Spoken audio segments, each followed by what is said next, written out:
OTB AM. The Sports Breakfast Show from Off the Ball.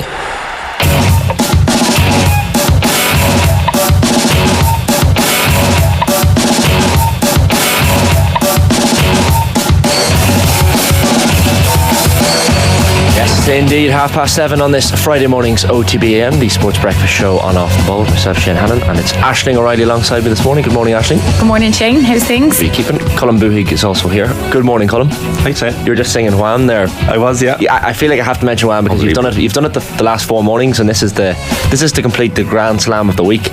He's talked about Wham. Have you seen this new documentary? We're just literally getting a coffee there in the kitchen, and he asked me, and he said I've mentioned it every week. So he's a plague.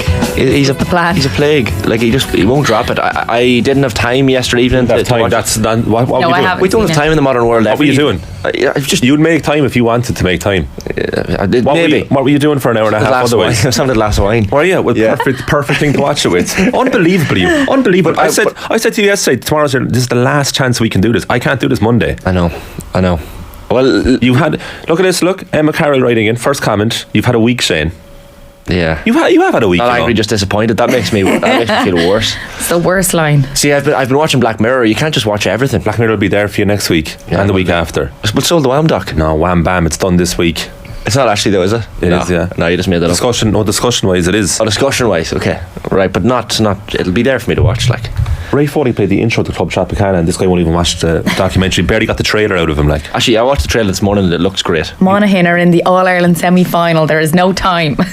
There's plenty of time. It's a relaxant. I can't believe that on. You're such a biased presenter, Shane, but when it comes to your county, you can't be unbiased. I could never report on could you report on a Meath match? I have. A big Meath match. Like, say Meath were in the All-Ireland semi-final or final. I don't know if I could report on it. Job's the job, Shane. I know, but I'd lose my head. Like, no, I know. Like, I did the women's All-Ireland final. I did it with Cora Staunton.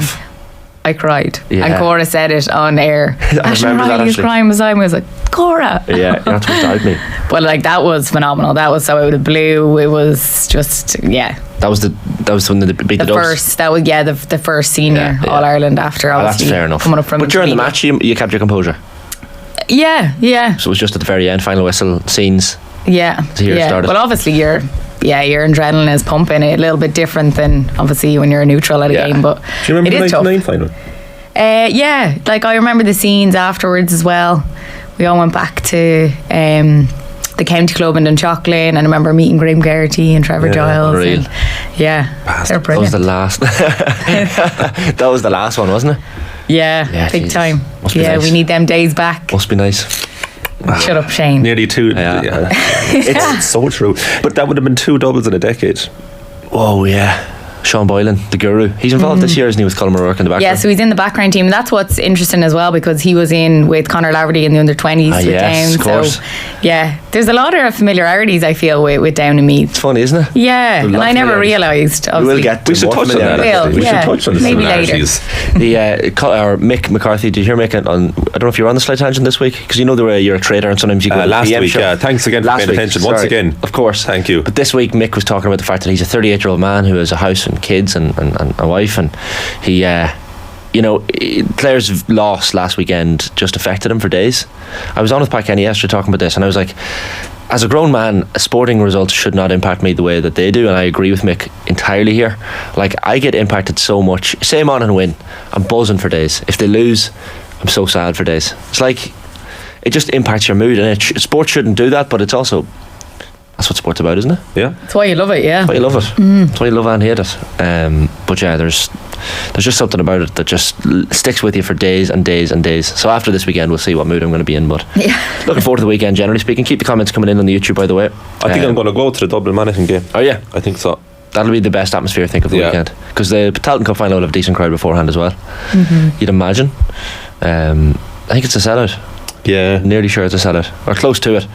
Obviously the Kerry Derry game should be a decent match as well. Cavan colours, says Patrick Hickey. They're not Cavan colours, although they could be misconstrued as that. Monaghan for Sam, says Moss LaFunk.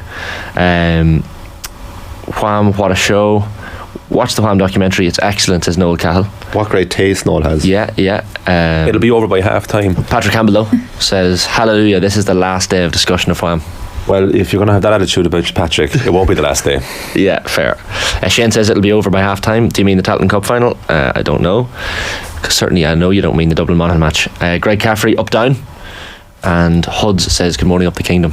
Keep the comments coming in. Who are you supporting this weekend? Here's what's on the way, by the way, between now and 10 o'clock this morning on the show. We've got plenty of build up to both of those games, including the Kerry Derry match from 8 o'clock. Mike Frank Russell, the former Kerry star, and Paddy Bradley, Derry legend, was also involved in the Donegal backroom team as well this season, so get his views at 8:25. We'll preview the Tailteann Cup final in more depth with Mickey Burke, the former Meath star, and Danny Hughes, the ex-Down player as well. We of course did Dublin Monaghan yesterday with Jason Sherlock and Paul Finley. You'll get that back on the podcast or the YouTube. We have Brian Dowling, who has departed as Kilkenny Camogie boss, on the show at around 8:50. Louise Shanahan, the Irish athlete, previewing the Morton games with us around 9:10, and then Declan Bogue, who was on the show last night with Nathan at around 9:30, previewing the weekend's football.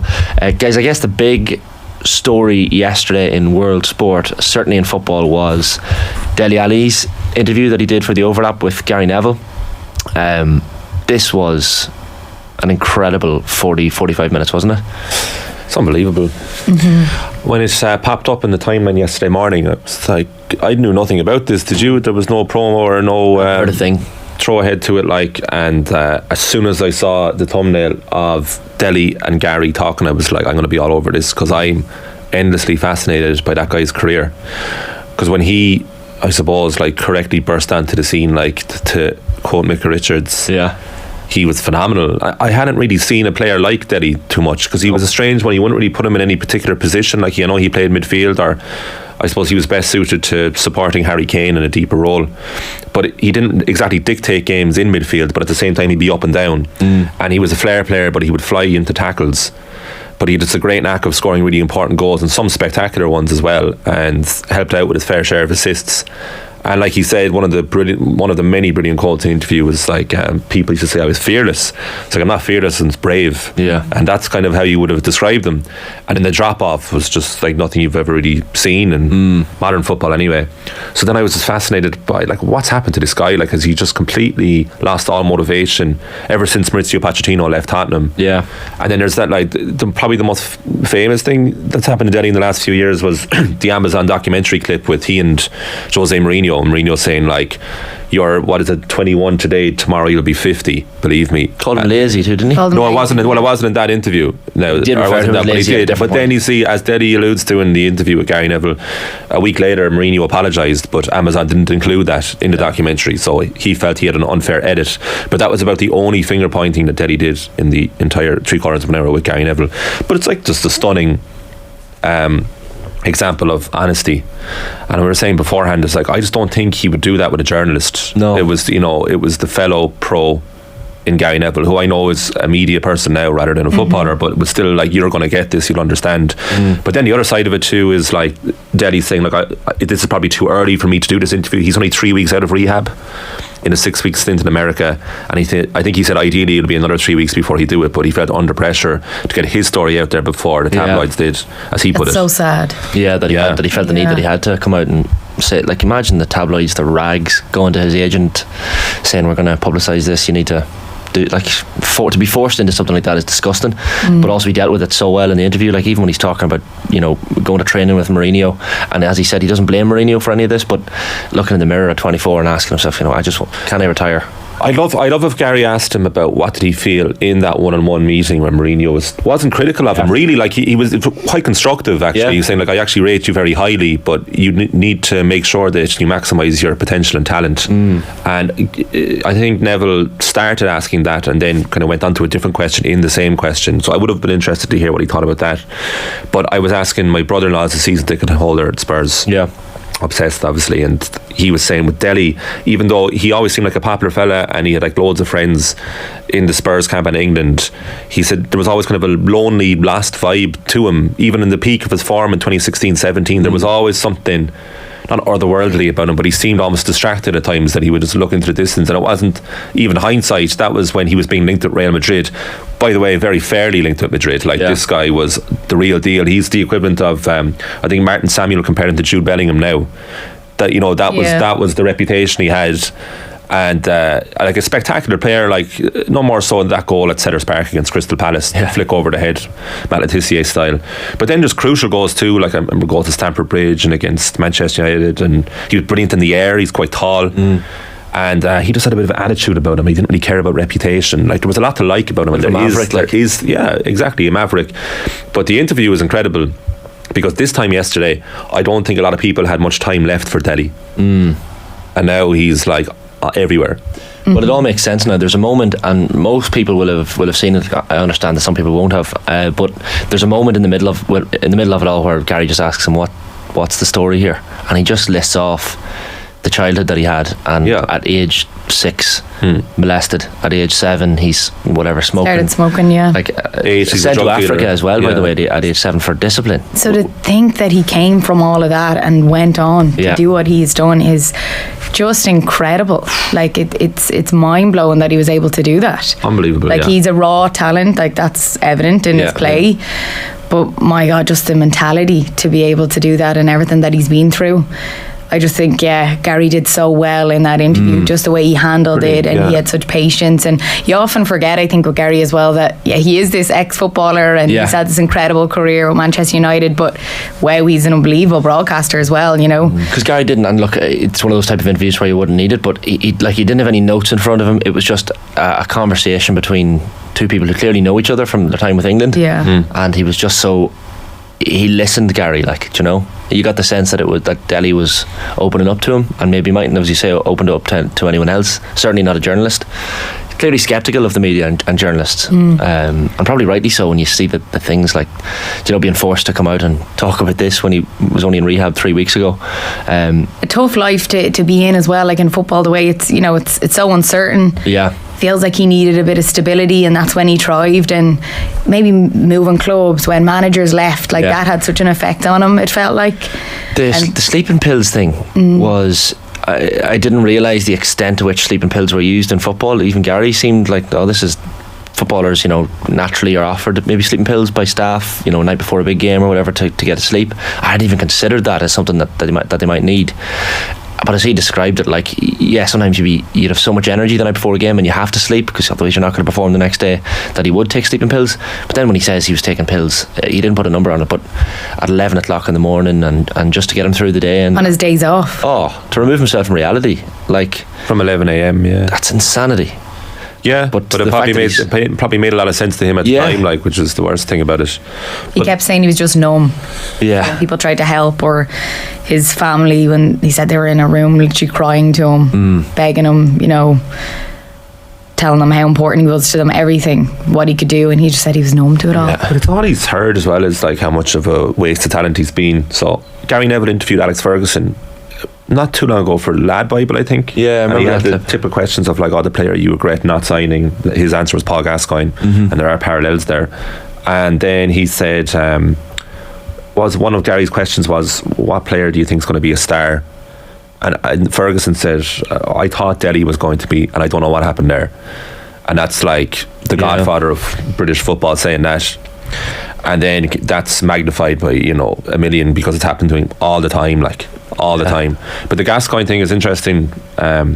He said in his own book, the one that came out in about 2004, the one he wrote, Gascoigne, when he was just finishing up playing, and he said, like, people call me a waste of talent. He's like, it's remarkable how much I achieved considering my upbringing in childhood. You have to look at the other part. Gascoigne he had an awful incident too, where he was babysitting one of the neighbours, and the neighbour was knocked down by an ice cream fan and killed. Jesus. And like, he was blamed for it, like, and so he had he never got over that, and Delhi has trauma that he's only dealing with now, like. So he's saying, you know, he got Young Player of the Year twice in a row, I think.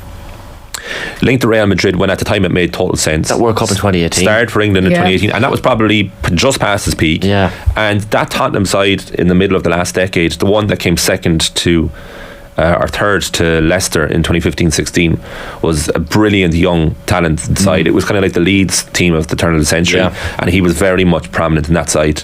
So he was sky high, right? So what he's achieved is remarkable considering what he's done. So it's totally flipped now the narrative. As I say, this time yesterday people were saying what a waster. Oh, do you remember, like, that was all that was the headlines. Party boy. Yeah. That's in the comments here. Shane says, I think the Delhi interview is a massive lesson for us all, be it when we judge people in sport or just in everyday life. You never know what anyone is going through. And that's a fair point. I think we all probably at some point judged. Our own Daniel Harris tweeted that, like, everyone does. I mean, I think everyone knows that, but you do forget it. You do take it for granted, and you do take people at face value. 100%. So it is a reminder that people have stuff going on behind the scenes that they'll never let you in. Like, Bobby Dwyer, I know, is a big Spurs fan, says, I'm 34 and in my time supporting Spurs, Delhi, one of the most naturally gifted players we've had in my time. Absolutely heartbreaking interview. Hopefully this is when the weight is lifted off his shoulders and he can get back to his best on the pitch. That's it. He's 27, isn't it? Like, I was excited by listening to how we finished the interview and how positive he was and how he wants to be back better than he was before. It's interesting. Bobby said that, like, our resident Spurs fanatic. I actually thought it was a positive interview. I thought the details were harrowing, like, and really sad, but I think it's uplifting at the end because he's like, it's a weight off his shoulders. And I think whatever he does now, it's not quite a bonus, but I think it'll be better. Like, he hit an all-time low. Like, when he went to Everton, as we know now, he wasn't really present at all. And I remember Frank Lampard, when he was managing them, talked about him in press conferences, and people asking, like, where's Delhi? What's the story with Delhi? And he'd be quite curt and short, being like, Delhi needs to kind of commit to football. So that line itself would add to the idea that this guy didn't care. Like, and then he goes off to Besiktas, and then I remember myself and Philigan talking about him one morning here in the office, saying, oh, did you see Delhi got booed off the pitch by Besiktas fans, and he was taken off in the first half of a game by the manager, and he's supposed to be the star player in the number 10 position, and he's trotting off and he's just his head down and he's looking into the distance, and everyone's thinking the same thing. This guy does not care. It turned out the caring was not the problem for Delhi Ali. Like, he says he's in such a positive place now, and even Gary asked him about Everton, and he wants to go back. He's got a year left in his contract with Everton, but he's not putting pressure on himself. You kind of get the sense that he's like, well, if it doesn't work out at Everton, it doesn't work out. But I feel great, and like, who knows what the future holds for him. But I feel like it's not just football. He kept talking about hoping that this will help just one person. Exactly. And having a bit more of a purpose and stuff. He kept mentioning things like that, so I think he'll do so much more than with just football now. I know it's hard to balance both, but that Foster family must be the most amazing group of people, like he said, because like, he speaks so well. He's so thoughtful. He's still really young, like, even at 27, like, you're still kind of a baby at that age and life experience. Like, it's only 15 years ago that he was adopted. Like, that's such a good point, because the way he got that story across, like, that's not easy to articulate in your emotions and everything that goes with it. And he was amazing in the interview, if you actually think about it that way. Just the way he's so... He's kind of philosophical, really, for a young man, like. But he's lived two lives, like you said there. He's unbelievable. So I'm looking forward to seeing what happens with him. I don't know if his future's at Everton. I don't even know if it's in England. Well, I know. I think he'll play. I think he will play football again. You have to bear in mind too. What you'd forget is that he's injured. Like, he's physically injured. So who knows how fit he's going to be when he comes back? And if he may not be the same player he was. He may have peaked very early in his career. But I think if he does play for Everton next season or a Premier League side, the ovation he's going to get in that first game, you'd imagine, will be very positive. As the season goes on, if he does play the whole campaign next year in England, he will have times where fans are going to use that interview against him. Of course. And he's probably ready for that. They're going to call him all sorts of things. That is horrific. But they will, and you know they will. Like, when time moves on, people are going to start using that against him. But I genuinely don't think he'll care about that. I don't think so. That this helps. So look, I hope we see him on the pitch, because as Bobby Dwyer's alluded to there, like, what a talent. A raw talent. I actually missed the footballer Delhi, but now the person Delhi is sky high. Oh, big time. So keep your comments coming in. Greg Caffrey says some of the British press are disgraceful, forcing someone to do that per chap, but he's coming right. I think fully agree with you there. Michael saying, unfortunately, currently media culture doesn't allow the human aspect of professional sport. There are many more like Delhi behind the scenes, but rarely acknowledged. It's true, and like, keep those comments coming in, because as Shifty Lad says here, his style of playing just made it look like he didn't care too much. Hopefully the lad has a great career ahead. That was the thing as well. That's also a pretty good point. The language style, kind of like, c'est la vie. It added to it, but it worked for him. People used to praise him for that.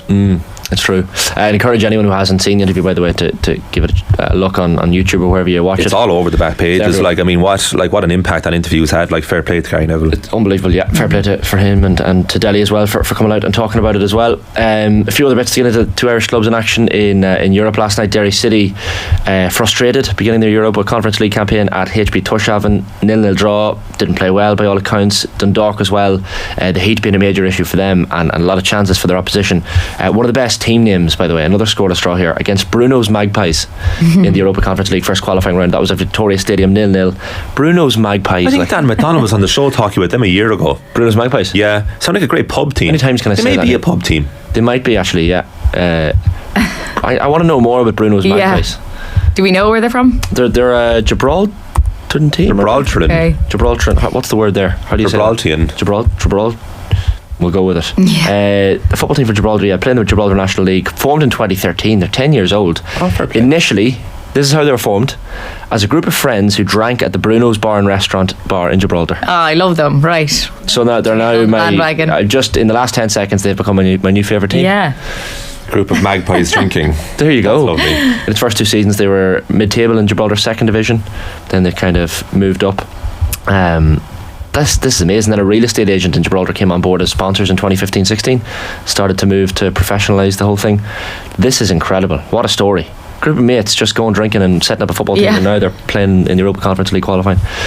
Most of their players from Spain, a few Gibraltar internationals there as well. So yeah, a little draw for the Duck. Probably disappointing week generally for the Irish clubs. You were at Tailteann Stadium the other night. Yeah, I was at the Shamrock Rovers game. Yeah, disappointing performance. I think the first half they just lacked energy altogether. They're playing Breidablik from Iceland. Yeah, and they're a really good side. Like, they'd scored 12 goals before, in the preliminary round. So yeah, they were well able to score goals, and you could see that their press, their attacking type of play, it was tough for Shamrock Rovers to deal with. And yeah, they came out in the second half a little bit more urgency about them, but yeah, in the end it wasn't enough. So they're away to Iceland now next Tuesday for the second leg. So it's going to be a big ask. Huge game for Rovers, that one. Big time. Wimbledon yesterday lived up to expectations. Brilliant. Vondrousova is the story now, is she? Marketa Vondrousova. It's always kind of been thereabouts. Very kind of skillful left-hander. Yeah. So that final against Ons Jabeur tomorrow will actually be a battle of the counter press nearly and the skills. So it won't be a kind of a power display. So that's what Jabeur's been up against now for her last 3 rounds. So she beat Aryna Sabalenka yesterday in 3 sets. Brilliant. She was a set and 4-2 down in the second set. Incredible. And I was watching it. You could see in her face, like Jabeur, like last year's beaten finalist, she was like, not this again. Yeah. But now it's stage earlier, and she looked positively like fed up, 4-2 down. Yes. With Sabalenka in control. And she said afterwards, she was like, I just didn't care anymore. I was like, all I want to do is break Sabalenka, just break her serve, and even if I lose in straight sets, fair enough, but my ambition is to break her. Yeah. And she won I think 13 of the last 16 games after breaking her. Right. Incredible, right? So Jabeur's like known as the most naturally gifted player in the women's side. She's an incredible array of shots. The thing that she's done this year, this is her 3rd Grand Slam final in 12 months. The thing that she's done in the last year is that she's kind of put all that to the side, a bit like Cristiano Ronaldo when he first signed for United.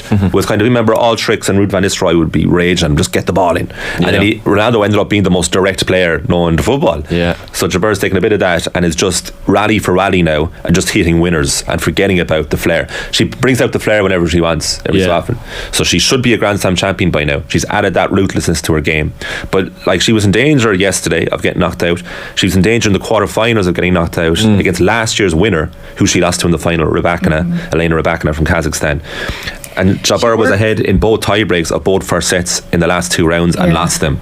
So her capacity to come back with talent is amazing. She works a lot on her mental side of the game as well, because even before she went out, she's there speaking to her coach. I don't know if it's a psychologist or what it was, but they were just talking about it in commentary, and they said like this has been a massive part of her game. Yeah, they have a really tight-knit coaching setup. She's one of the subjects of the Breakpoint documentary. So her husband is her trainer, and then she has another guy. I think it's a very tight-knit group, but you can tell that they're genuine, all close and friends. So I think everyone's hoping that she beats Vondrousova, unless you're in that camp. But Vondrousova is actually the favourite here because she's beaten Jabeur in the last 2 times they played this year. Vondrousova? No, this is her first Grand Slam final. That's what I'm saying. She's always been thereabouts. She's never done it really in the biggest of stages, but she has a winning record, or she's won the last 2 times they played. So Jabeur mentioned that in the post-match interview. So it's going to be a really good final, and if Jabeur wins, like, she's already the most successful female Arab tennis player ever. But if she wins a Grand Slam, she'll probably be an absolute hero in the continent, let alone Tunisia. Still lost to Jenny Claffey years ago. 6 love, Yes, 6 Shane. love. I'm going to point that out. Do you know? Jenny, if you're watching, loves we his got love. your back. And the men's semi-finals are today. Yeah. So Novak Djokovic against Yannick Sinner. And Sinner's interview, by the way, after his quarterfinal win was hilarious. He was like, "Do you mind who you draw in the semi-finals?" He was like, "Yeah, Yeah. like, Djokovic would preferably avoid Novak Djokovic. He has all the talent in the world, but this is his first Grand Slam semi, which is hard to believe. Sinner, Right. And then Carlos Alcaraz against Daniel Medvedev is the other semi-final. So it's really, really high quality on paper. All remaining games actually. So the 2 semis today, the final tomorrow, and the final on Sunday, will on paper be high quality. Versus at the start of the tournament when we were missing so many star names. So it's redeemed itself big time from the actual play rather than the names. And we look forward to those 2 semi-finals today. Did want to turn attention back to matters Gaelic football, and the comments are coming in the Gaelic football as well. Mullerby says Shane is surely in the dark, blood red in the power rankings, or performance rankings, you mean, on Monday when Monaghan lose, and for failing to watch the Wham doc. Even if Monaghan lose, look, you still got to get behind your team. What's the point in me going to Croke Park tomorrow without belief and hope? It's probably mainly What hope. kills us, Shane? Exactly, the hope is going to kill us. Kenny the dad says today we learned that Shane has convinced himself of a Monaghan win this weekend. Of course I have. I mean, 36 hours out, whatever it is, I have fully convinced myself that we're going to do it. But the game that precedes that one is the Tailteann Cup final. Meath versus Down. The big one. The big one, the huge one. 3 o'clock? Yeah, 3 o'clock for that game at Croke Park. And we did want to kind of look ahead to it and get some preview and build up from County Down this morning, Drumgath. Colm McGinn joined us on the line this morning. Good morning, Colm. How are things? Good morning, folks. How's things? How are you keeping? How's the build up faring in Down at the minute? Fever pitch? Yeah, all's good. I suppose there's a lot of bumping and flags and all up at the minute, and people are all getting ready. Yeah, all excited. Aisling, does this man look familiar? Yeah, I might know him. Yeah, I'm looking at him going, maybe. Yeah. For people I'm more wondering, nervous about more through the bragging rights when I go down to Meath. Colm, this is your debut on Off the Ball. I think I'm right. in saying Yeah, that, isn't it? absolutely. Yeah, it wouldn't really be Colm sing, so yeah, fair play, Colm. For people wondering what the hell is going on here, Colm and Aisling are future husband and wife. Yeah. They are engaged. Oh, look at that. Future Mr. O'Reilly. Future Mr. O'Reilly, it says on the screen here, Colm, just in case you're wondering. But has this led to awkwardness in the McGinn O'Reilly household at the minute? Because obviously there's the Down Meath rivalry that probably goes back to the early 90s, to be fair. But I mean, in your gaff, it's going to be a little bit awkward this weekend. Yeah, well, I suppose the 90s they're playing in the Sam Maguire. This time it's new era, but both counties are where they are at the minute. But Aisling's family WhatsApp group's been relatively quiet, so that helped a lot. I think after There's that, a lot of slagging that goes on. You know, Right. they love this. That now, obviously, we're in a final against you. 1991 was the last time. Me and Colm don't remember that. You know, too young. But we're always being told about it. So it's nice now to be back in a final against each other. But yeah, there's a lot of slagging that goes on, isn't there, Colm? My brother actually went in to watch the semi final with Colm. all right. How did that go, Colm? When Down scored their 5th, 6th goal in the second half of the league game, he just got up and walked out instead of getting up. So I think the confidence is slowly but surely draining from them. But no, we'll see how it goes. I was going to say, when a team It's all scores, about crack. like when they get 8 goals, Aisling, in the semi-final, you have to be thinking as a Meath fan, I know Laois weren't great, but that's pretty convincing stuff from Down. Like, Big time. Like, the only way you can look at that is that Laois weren't at the races at all, so you feel that maybe Meath had the better test and preparation, but at the same time it just looked like Down were let loose. And Colm, that was something we spoke about, just how Down maybe suit Croke Park. Yeah, I think Connor's brought a team in that's sort of nearly designed and such to play in Croke Park. They're wee small fellas who just are full of running, full of pace. You usually see in Gaelic football boys running at 1s and 2s coming off the shoulder, but they seem to be going at 3s. And at that level they can get away with it, I suppose, in the Tailteann Cup, because with Croke Park just being as big as it is, I've seen them beating Laois well last time, but I didn't think it would have been as big as it was. But I think they might just have too much against Meath as well. that's the thing as well, Colm, isn't it? Like the Conor Laverty's team, a lot of these lads would have, I guess, played with him at under 20 level, and you look at the spine of that team, and there's a lot of 23, 24 year olds, so like these lads will run all day for you. Yeah, there was a big clear out and such last year. I think Down played Cavan in the Ulster Championship last year, and the whole county was in disarray. There was off the field stuff. There was only about 100 or 200 Down fans, I believe, at Breffni Park that day, but he's come in and he's just changed the county for the better. Everybody's bought into him. There was always a big issue in Down with club football, the rivalry, and he seems to have just sort of got everybody as one unit now, and they're all going in the same direction, which is good. You'd have played club level under a certain Down Supremo, Colin Mickey Linden. Mickey, yeah. So, we're back to the 90s. Mickey and the likes of James McCartan and stuff was the type of people you always grew up looking to support and looked up to and awe. And I remember my club, Drumgath, were like a small rural parish at immediate level, and when Mickey came to his first training, there was maybe about 60 boys there. So that sort of tells the level of where people rate Mickey, and they, like around the country, even, you know, Mickey Linton was sort of a household name, the likes of James McCartan and Ross Carr. So yeah, if them boys get anywhere close to that, they'll be going well. What was Mickey like in training?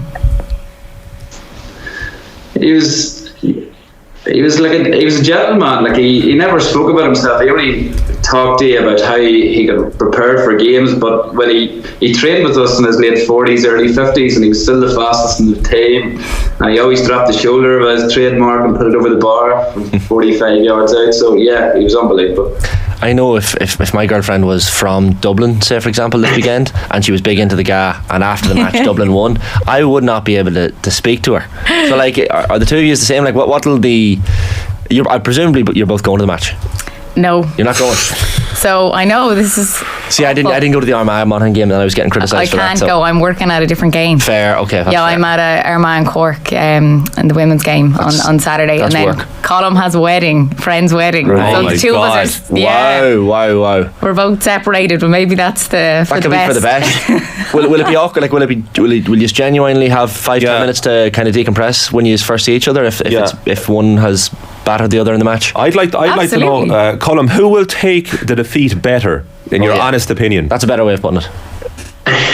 This is easy. Well, Ashley's very competitive, so I'd say you can rub her up very easily, yeah. It's more to her family. I think her brothers and her cousins even texted me this morning saying what I'm doing for the game and stuff, so it's more if I'm able to show my face around Ratoath than me in the next few weeks. That's all I worry about. Well, I tell you, you've put yourself on camera now on Off the Ball, so you'll be getting potentially stopped a little bit more, you'd imagine. And the amount of messages that I'm even getting, me like, I hope you're shouting for me, Dashing. I'm like, I live in Down, but like, come on, my heart is Meath. That's more of a reason to shout for me, I guess, living in Down. I mean, of course.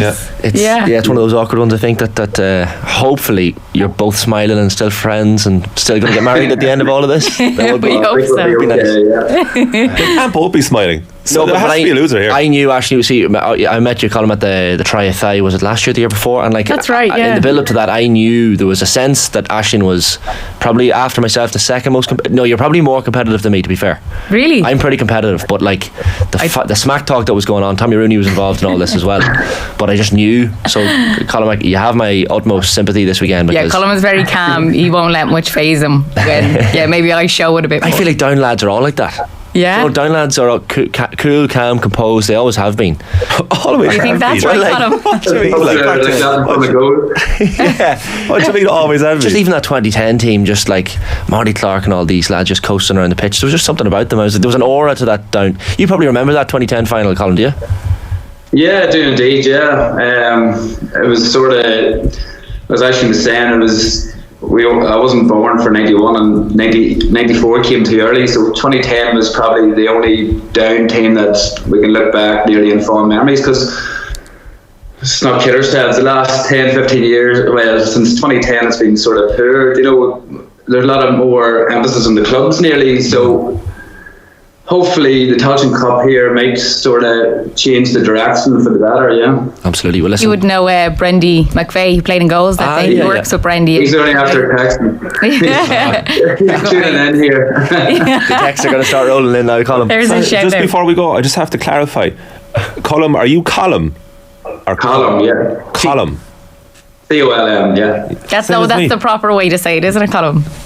Yeah. We're both the same spelling, but with very different pronunciation. That's what you get from each end of the country. But I would always the beauty of it, really. You give out to me before, because I'm from Monaghan, obviously, so I'd say column as well, C-O-L-M. Yeah, but that's wrong. You Cork lads with your column. Column. You don't know how to say your name, Column. Column sounds like C-U-L-L-U-M. Well, that's pronunciation, but the spelling is the same. Yeah, but why don't you just say column? It's supposed to be column. But I could never call Colin McGinn because I wouldn't be genuine to myself. Yeah, but he would never say Colin Buig. Column. Is it just not column? Another way of saying it. Like you have Rory, it is, but it's Rory and Rory. Yeah. But they're different spellings. But they, this is the same spelling, right? But so it's a Munster pronunciation basically. And you know who else says Column? Who? Nathan, and he's Mayo. See, them lads over there. No, he's just doing that for you because you've given out to us. He would be the last person to do that for me if I give out to him. But yeah, this is Doherty. There's one way of doing it right, and it's Doherty. Do you know, you lads Doherty's down in Cork. This is the problem. You have to pronounce. Sorry, basically, Colin now. Someone says, I swear to God, I thought he was about to ask him, did he watch Wham? So this is the running joke on the show all this week, Colin, is that Cullum here won't stop talking about Wham. But, never thought I'd be on a Friday morning talking about how to pronounce my name. Yeah, it's like a fever dream, I'd say. Listen, may the best team win, guys. Now. I hope the two on the Royals, huh? On the Royals and on the morning men. But Colin, thanks a million. I'm going to start saying Colin now. Colin, thanks a million for hopping on. Brilliant, folks. Thanks very much. Thanks, Colin. See you later on. We will preview, of course, the Tailteann Cup in more detail a little bit later as well with Danny Hughes and Mickey Burke. That's an experience for you, Aisling. Oh, delighted. Yeah, that was great. Fair play to him. It's not normally a thing that we do, and I was delighted when he said he wanted to do it. Sorry, he's brilliant. He's a good analyst. Oh, yeah. Let's get him on the show. Honestly knows everything about sport inside out. I've been so impressed. He knows a hell of a lot more than me. Send the CV in. Looking for a job. 100%. So we will preview that in more detail, of course, with the two lads, Paddy Bradley and Mike Frank Russell, are upcoming in just a second as well to preview the Kerry Derry All-Ireland Senior Football Semi-Final. That's on Sunday. First, though, we'll have Dominic King talking Seamus Coleman. Back in a sec. I wrote a piece about Seamus 2 weeks ago. I think I've been on the show before with you and spoken about him for me, the esteem I hold him in, and as a man more than anything. I've known him since he came over here in 2009. I hope he once said to me that he had a dream to manage Everton. He said this just after he'd been at the club for 10 years, and we were talking about it. We were in the gym at Finch Farm, and we were doing an interview, and he mentioned this, and he'd been doing his badges and whatnot. And I hope in this contract that Everton are making plans to give him every opportunity in the long run to maybe make that dream come true. If he's he knows the club inside out. He's the one who sets standards, and I'd go as far to say as if he wasn't in the dressing room for the last 2 years, I'm not sure they would have survived. Right. In terms of staying up, and I say that because even when he was injured in the last couple of weeks of the season, he was in Finch Farm every single day. Just drumming home the importance of what the club means to people in the city. He lives in the city, which is quite rare now. A lot of the players from both clubs live in Cheshire. They live out of the way. Seamus is still right in the heart of the city. Shops, he's in the local shops. He knows what's going on, and he gets it. And Everton have got to do everything they possibly can to make sure that he has every opportunity to be a part of the future and help shape the future, because there aren't too many people like him left in football. He's just a diamond. OTB AM. Have you subscribed to the OTB Football Podcast? Seems like a good guy. Find him a frustration. And having been good under Van Gaal, United's best player under Van Gaal is, I don't know, Juninho's taller than Danny DeVito, whatever. It's to low standards. But he said that's good. Fine. What was he actually doing that was good? It was the same thing he's always done. Those brilliant reaction saves, a few good one-on-one saves. He wasn't as good a goalkeeper as Edwin van der Sar or Peter Schmeichel. Subscribe now to the OTB Football Podcast stream wherever you get your podcasts, and download the OTB Sports app. OTB AM. The Sports Breakfast Show from Off the Ball.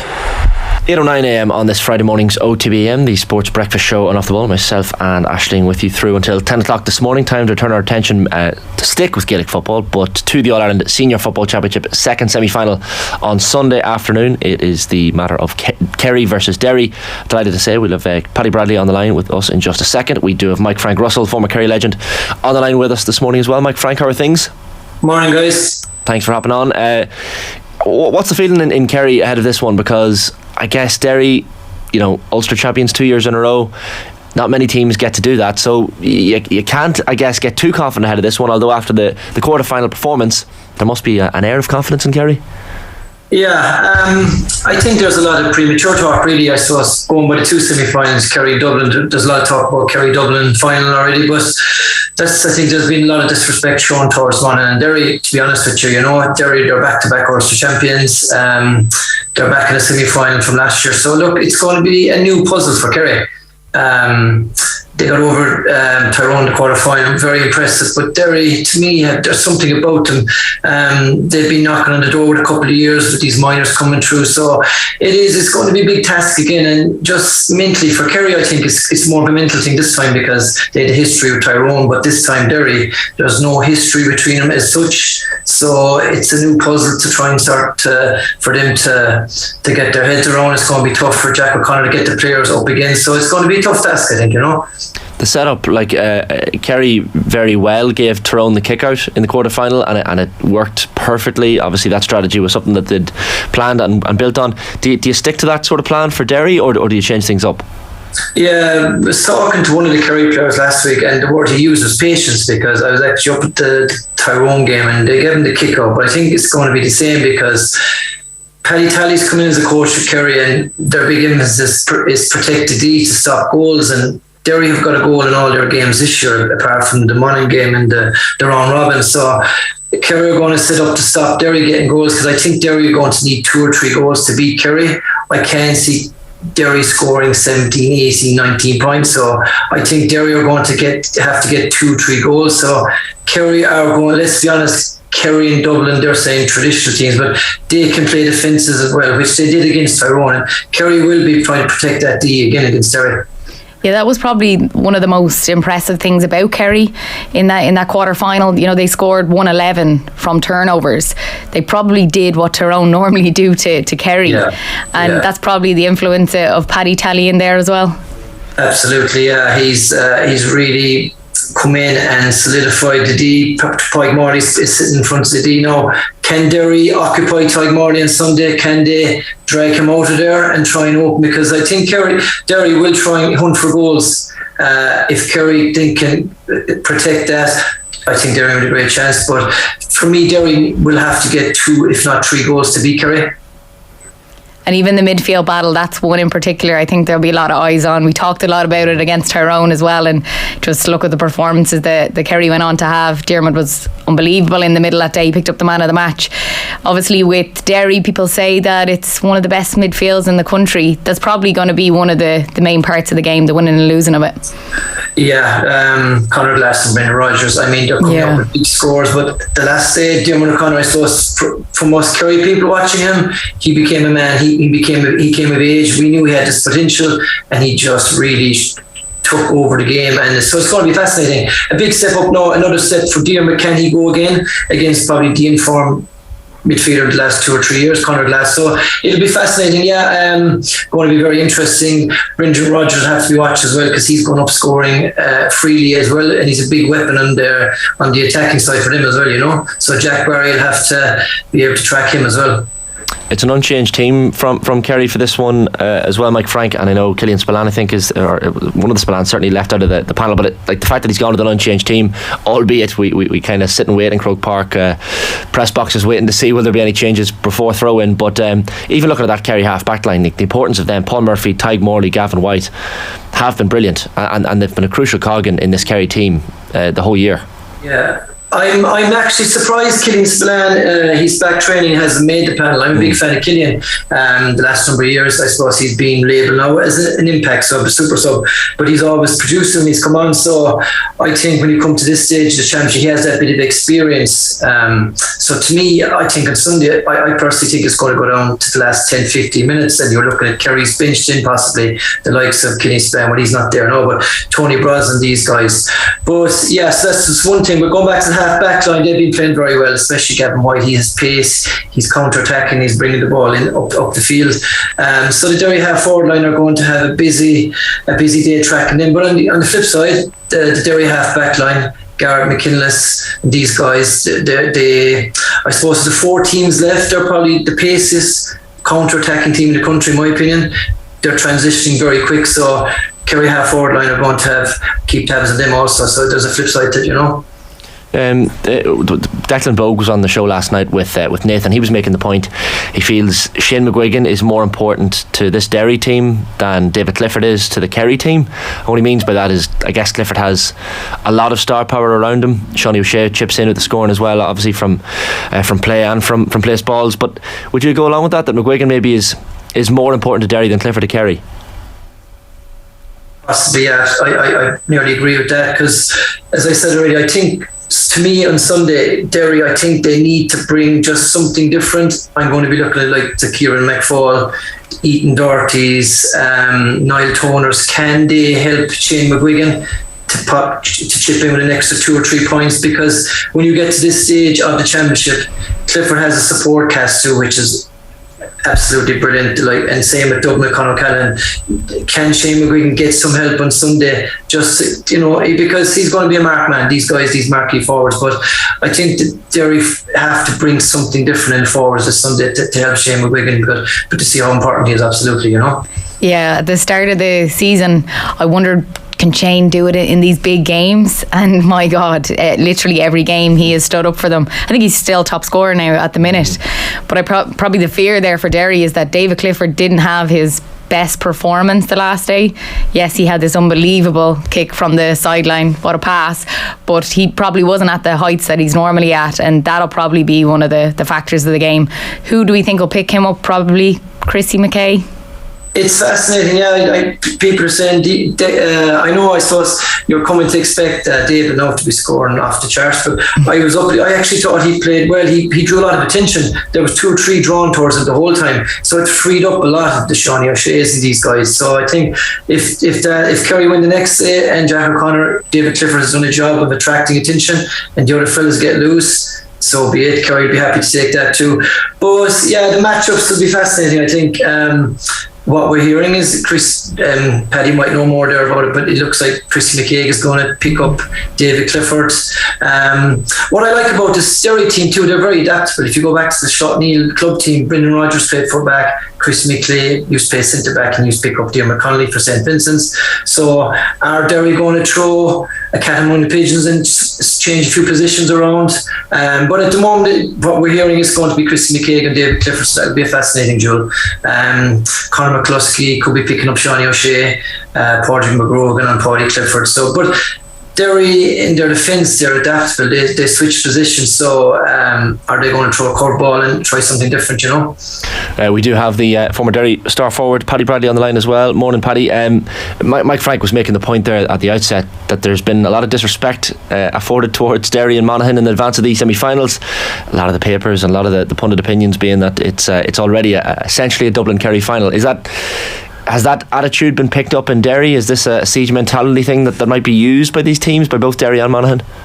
I wouldn't say it's necessarily a siege mentality thing, but yeah, I suppose everybody up at this part of the country, I suppose, looks at it that everybody's saying that Kerry and Dublin's going to make the finals, and that's the final that everybody wants to see, the two, I suppose, star-studded lineups. But Derry aren't going out here without a chance. I've been saying it all week. Mike Frank's hit the nail on the head with a lot of things there, but I think Derry definitely will have learned from the experiences of playing in the All-Ireland semi-final last year. Whenever I thought they played really, really well in the first half, but just didn't take their chances. They're a more experienced bunch. They're a better squad now. I think they've unearthed a couple of players and a couple of subs, the likes of Lachlan Murray, who can come on. He came on last year and got a goal against Galway late in the game. I think he's a better player that can make an impact. And look, the likes of Christian McKagan and a few of these lads will know it's maybe their last chance maybe to get to an All-Ireland final. So look, they're going down quietly confident. Look, Kerry are obviously favourites, All-Ireland champions, star-studded lineup, but they're 3-1 outsiders. I give them more than a chance than most. Yeah, Paddy, it felt like last year a lot of talk around Derry was that did they have the firepower up front to go on and to go all the way? Basically, maybe that was a question mark over it.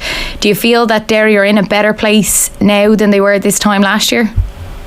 I think they are, but look, a lot will hinge on the performance. You've already mentioned of Shane. You said yourself, actually, he's one of the top forwards in the game. He's top scorer. Probably been off the boil in the last couple of weeks, but that's grand. He hasn't been playing his best, but he's going to, he's going to be double teamed, triple teamed. I think somebody's going to see the best of him, but he is going to need a bit of a support cast, like Mike Frank again mentioned the Kerry forward line. If you tie up Clifford in any way, he's got 4 or 5 others to do the job. So we're going to need Derry, the likes of Niall Loughlin, who I know is a very, very talented footballer and is well able for scoring. Like in club football around here in Derry, Niall Loughlin will be scoring regularly. Paul Cassidy is another player who's really, really burst onto the scene, came alive this year. He's got pace to burn. Ethan Doherty, another one. We're going to need these guys to step up and really help Shane in terms of putting scores on the board. I also agree with Mike Frank in the fact that Derry are going to need to hit 2, maybe 3 goals to win this game, but I do think they have the ability to do that. One thing that has impressed me about the Derry team in the last 2 or 3 years is whenever there's a 50-50 chance of a goal at all, they go for it. Like, there's no such thing as take the easy option and pop the ball over the bar. If they think there's any way of engineering a goal at all, they're always trying to go for that. And if they do, goal chances do arise at the weekend, or 50 chances per goals do arise at the weekend, Derry are going to have to be clinical and going to have to put them away. This is the thing, Mike Frank, as well, about this Derry team that Kerry are going to have to match, I guess, is work rate. And certainly against Tyrone, you could see it, Tyrone's energy sapped as the game wore on, and Kerry's work rate was very high. But even in the Derry Cork match, albeit it probably wasn't as convincing as Derry would have liked, but still, it's an All-Ireland quarter final that got over the line, did the job, and it was a bit of a swirling breeze in Croke Park that day as well. Like that intensity, that work rate, that's something that Kerry are going to have to match, because the Derry are going to bring it. Yeah, absolutely. Especially on the centre of the field with the 2 boys, Conor Glass and Brendan Rodgers. Most midfielders have 1 runner and 1 fella sitting, but the 2 lads, they are going up, they're scoring, they're just relentless. They're fabulous footballers, 2 boys, and they're so adaptable. You could play them in the forward, you could play them in the half back. So Jim O'Connor and Jack Barry are going to have to put in 2 massive shifts, and a big task ahead of them with the 2 boys, because they can break lines and they're a threat going forward as well. But work rate around the middle is going to be key, absolutely. And Paddy, like, it's not just Shane McGuigan, I guess, that Derry have to, or that Kerry have to be wary of. You even see at in the Cork match, Paul Cassidy popping over with a number of lovely points. Even the way they reacted to the Cork goal, Conor Doherty comes straight off the pitch and gets a goal back. There are a lot of talents in this Derry team that I guess Kerry have to be wary of. And the other thing is, and Ashley mentioned it, like, you probably are in a better position than last year, even from a strength and depth perspective. Like, maybe there's a couple of lads now coming off the bench that maybe last year you looked at 1 or 2 players, but there seem to be more talent coming off the bench than last year. Yeah, look, one of Derry's strengths is they're attacking from deep. You mentioned Conor Doherty gets a goal the last day. He also got a goal against Donegal, obviously in Ballybuffet. Gareth McKinless a goal that day too. Paddy McGrogan. Like, them 3 boys in particular coming from the half-back line, along with Conor McCluskey, give guys serious impetus from the back. It's been well documented, the strengths of Brendan Rodgers. Obviously, he's been let off the leash this year, going out to midfield. Even from a Donegal point of view, we try to set up, obviously to try and stop Brendan, but he's so hard to defend against. He breaks lines, he makes ground, he sucks men in and offloads ball to shooters, or he's well able to take a shot himself. Like, how many times have we not seen Brendan Rodgers? And this is something I wouldn't have, put him down for, as being a long distance shooter, but in this championship alone, he's maybe kicked 6 or 7 points from 45 yards or beyond. A key player for Derry at the weekend for me is going to be Kieran McFall. Obviously, Kieran missed the start of the championship when he was in America. They're playing him in there in corner forward, and he's sort of been given a free role. But to me, a lot of the football he's played has been on the periphery, has been on the fringes. To me, Derry need to make him a central figure. Before he went to America last year, he was centre half back. He can't disrupt how things are going in that defence, because that's probably man for man, it's as good a defence as there is in the country. But I think Kieran McFall, if we put him at 11 and try and put a lot of ball through him, like, Derry can't go into containment mode here at the weekend. I think at times they're going to have to defend with 15 men, but at times they're going to have to keep the Kerry defenders honest, keep Shane McGuigan posted high up the field, and maybe try and post Kieran McFall at 11 and play as a link and try and get early ball into the two men, because if Derry go into containment mode with 15 men behind the ball, yes, they'll make it very, very hard for Kerry. But I think Kerry, being as experienced and as good a football as they are, will figure that out, and it'll just be death by 1,000 cuts. So I would like to see Derry in the early stages, say maybe post men a wee bit higher, the likes of Kieran McFall, Shane McGuigan, and try and go at Kerry early doors. And Paddy, one thing that Derry will do is obviously Oren Lynch will come out. That could be a very risky thing against Kerry, having the likes of David Clifford, Shawnee O'Shea, the speed that they have to get in behind. Yeah, and I suppose if you remember back to last year's All-Ireland semi-final, he was caught out of goals a few times too. But in fairness to Oren, like, he's not, he wasn't a keeper to begin with. He's not orthodox, but I think he's had a really, really good season, and he's developed, particularly, maybe from the confidence of maybe saving them penalties, for example, in the Ulster final. I'd have questioned him coming out the field as much as he has done, because I thought at times he looked a bit jittery. Even in that Ulster final early on in the game, I thought Armagh nearly had him turned over 2 or 3 times. But the more the season went on, he's looked very much composed. But you're right, all it takes is one slip up here, and the likes of the Kerry forward line will obviously punish you. So, as I said earlier on, Derry are going to need to get 2 or 3 goals themselves, and they're going to have to keep the goals out from the Kerry point of view. Shawnee O'Shea has been brilliant as well this year. Mike Frank really picking up the slack and popping over scores for this Kerry team. It's hardly surprising when you see the accuracy of him, but how important has he been to Kerry this season? Great link, man. He came under a bit of pressure after Munster Championship against Mayo.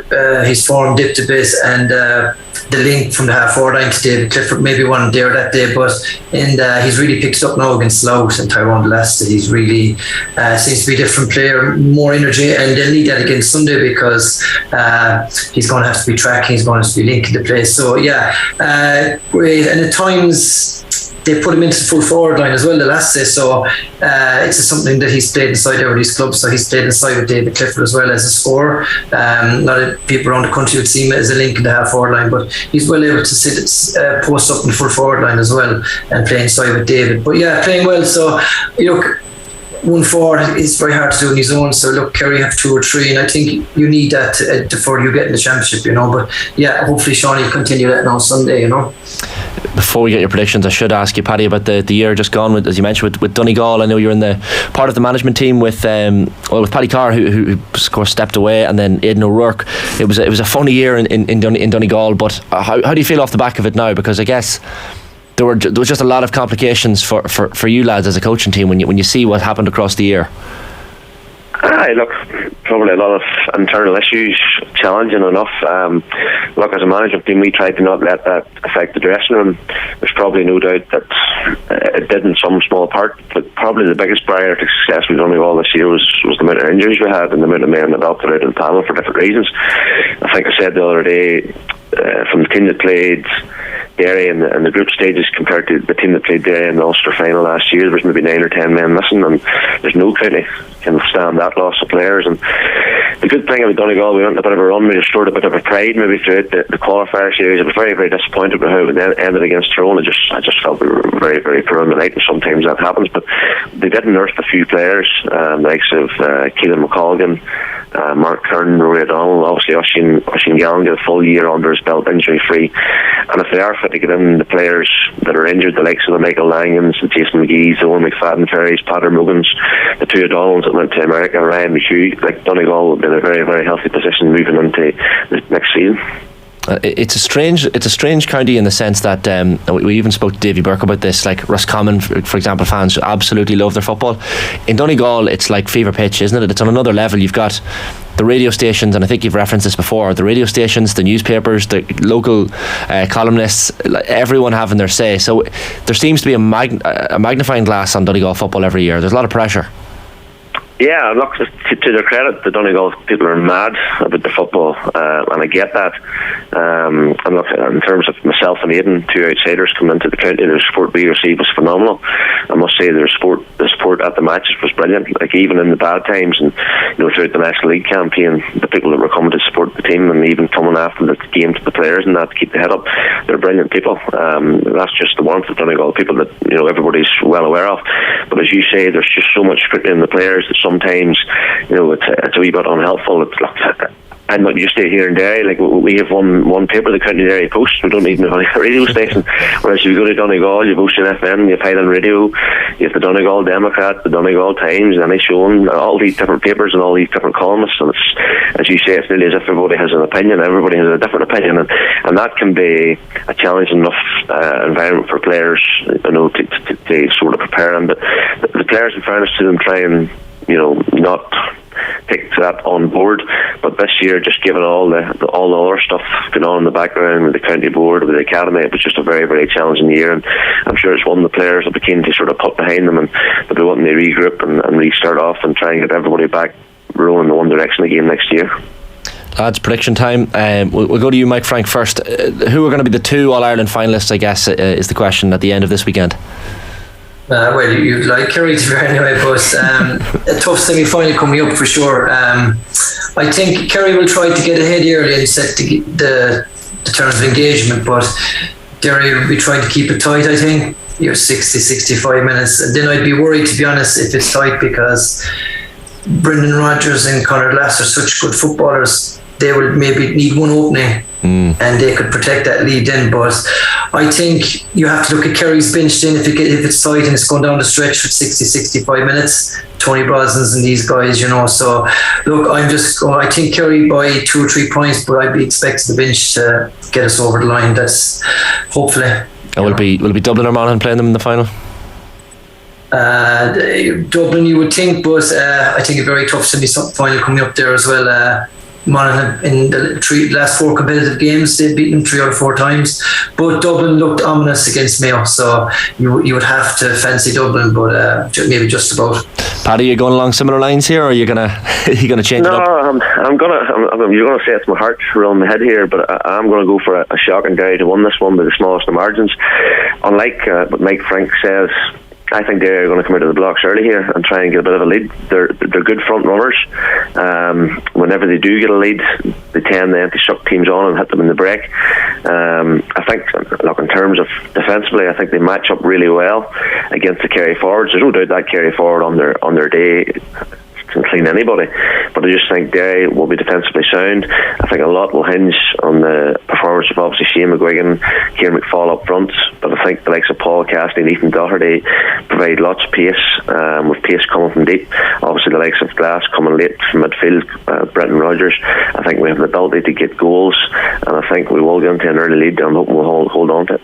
And in terms of the Dublin Monaghan game, look, it's very hard to look past Dublin. They were awesome in the second half of last day, and I really enjoyed that game. In the first half, it was nip and tuck, 2 teams going hammer and tongs, but the way Dublin just bossed in the second half, just to me it looks as if they're coming into form at the right time, and expect them to win that game.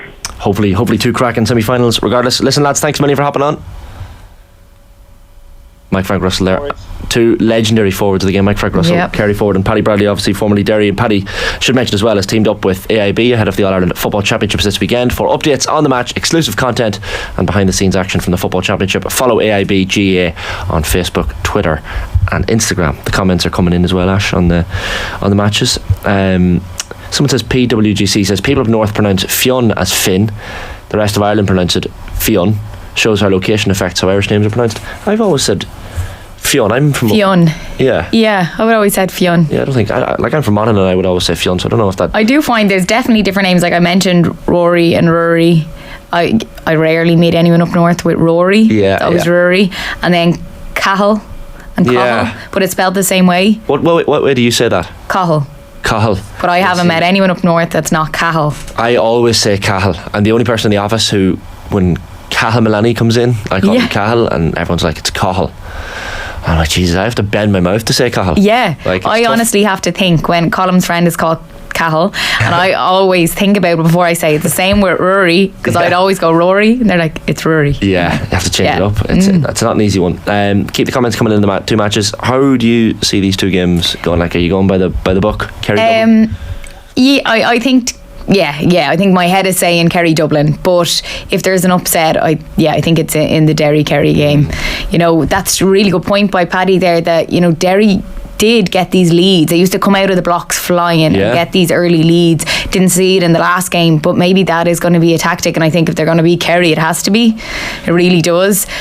But yeah, the likes of the midfield is probably the big battle. Brendan Rodgers going to midfield. Paddy mentioned it there, like, what a change that has made to this team. You know, the firepower. So yeah, I think it'll be close, but yeah, if there was going to be an upset, I'd say it in that game, but I can't see it happening. No, I'm like, a lot of people are heading. I know a lot of Monaghan fans are heading to Croke Park with. It's not just hope. There's a little bit of expectation in there, which I like to see. Of course, like, they did phenomenal. There's a chance that Monaghan, like, again, I don't know if Monaghan will be front runners as such, but certainly if they can keep the game tight, you know, get to 50-55 minutes with the game fairly even a couple of points in it, and then you spring lads on the bench, because Monaghan this year have a better bench than they would have had last year. That's kind of been ignored by a lot of factors in the media and pundits as well in the build up. They're all like, oh, look at Dublin's bench. Monaghan's bench isn't half bad coming off the bench. If you have Sean Jones bringing energy, Kieran Hughes coming off the bench, Conor McManus will be coming off the bench as well. Like, they've got some talent. Does he start or not? I know this was the chat yesterday with Nathan, and I just think he has to keep doing the role he's doing. I think it's too effective. Yeah. And I think they're doing it for a reason. They're not going to change it up now. They're in the All-Ireland semi-final. Yeah. I think Vinnie Corey, it was ballsy for him to do that. To obviously, club made everything. He's been there with him, and he's the first one to drop him really at championship. Yeah. But it's working so well.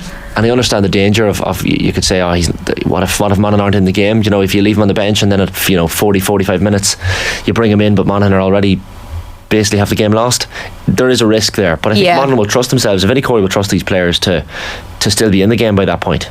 So then you're springing McManus on the bench doing what he does, and a fresh pair of legs come off the bench, and who knows. And the buzz that brings in Croke Park, and it'll lift the energy.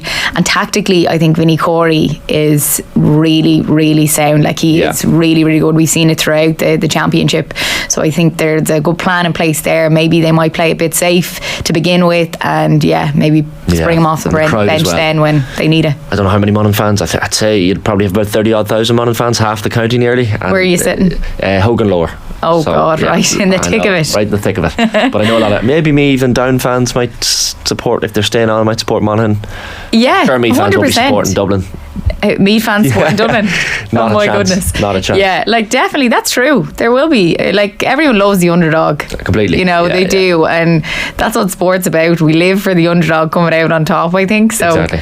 Yeah, there'll be lots of support there. Don't worry, Shane. We'll have a great day in Croke Park. That's either way. Good to hear. We'll look at the Tailteann Cup in further detail now, because we have Danny Hughes, former Down star, and former Meath footballer Mickey Burke on the line now as well. Morning, Danny. Morning, Mickey.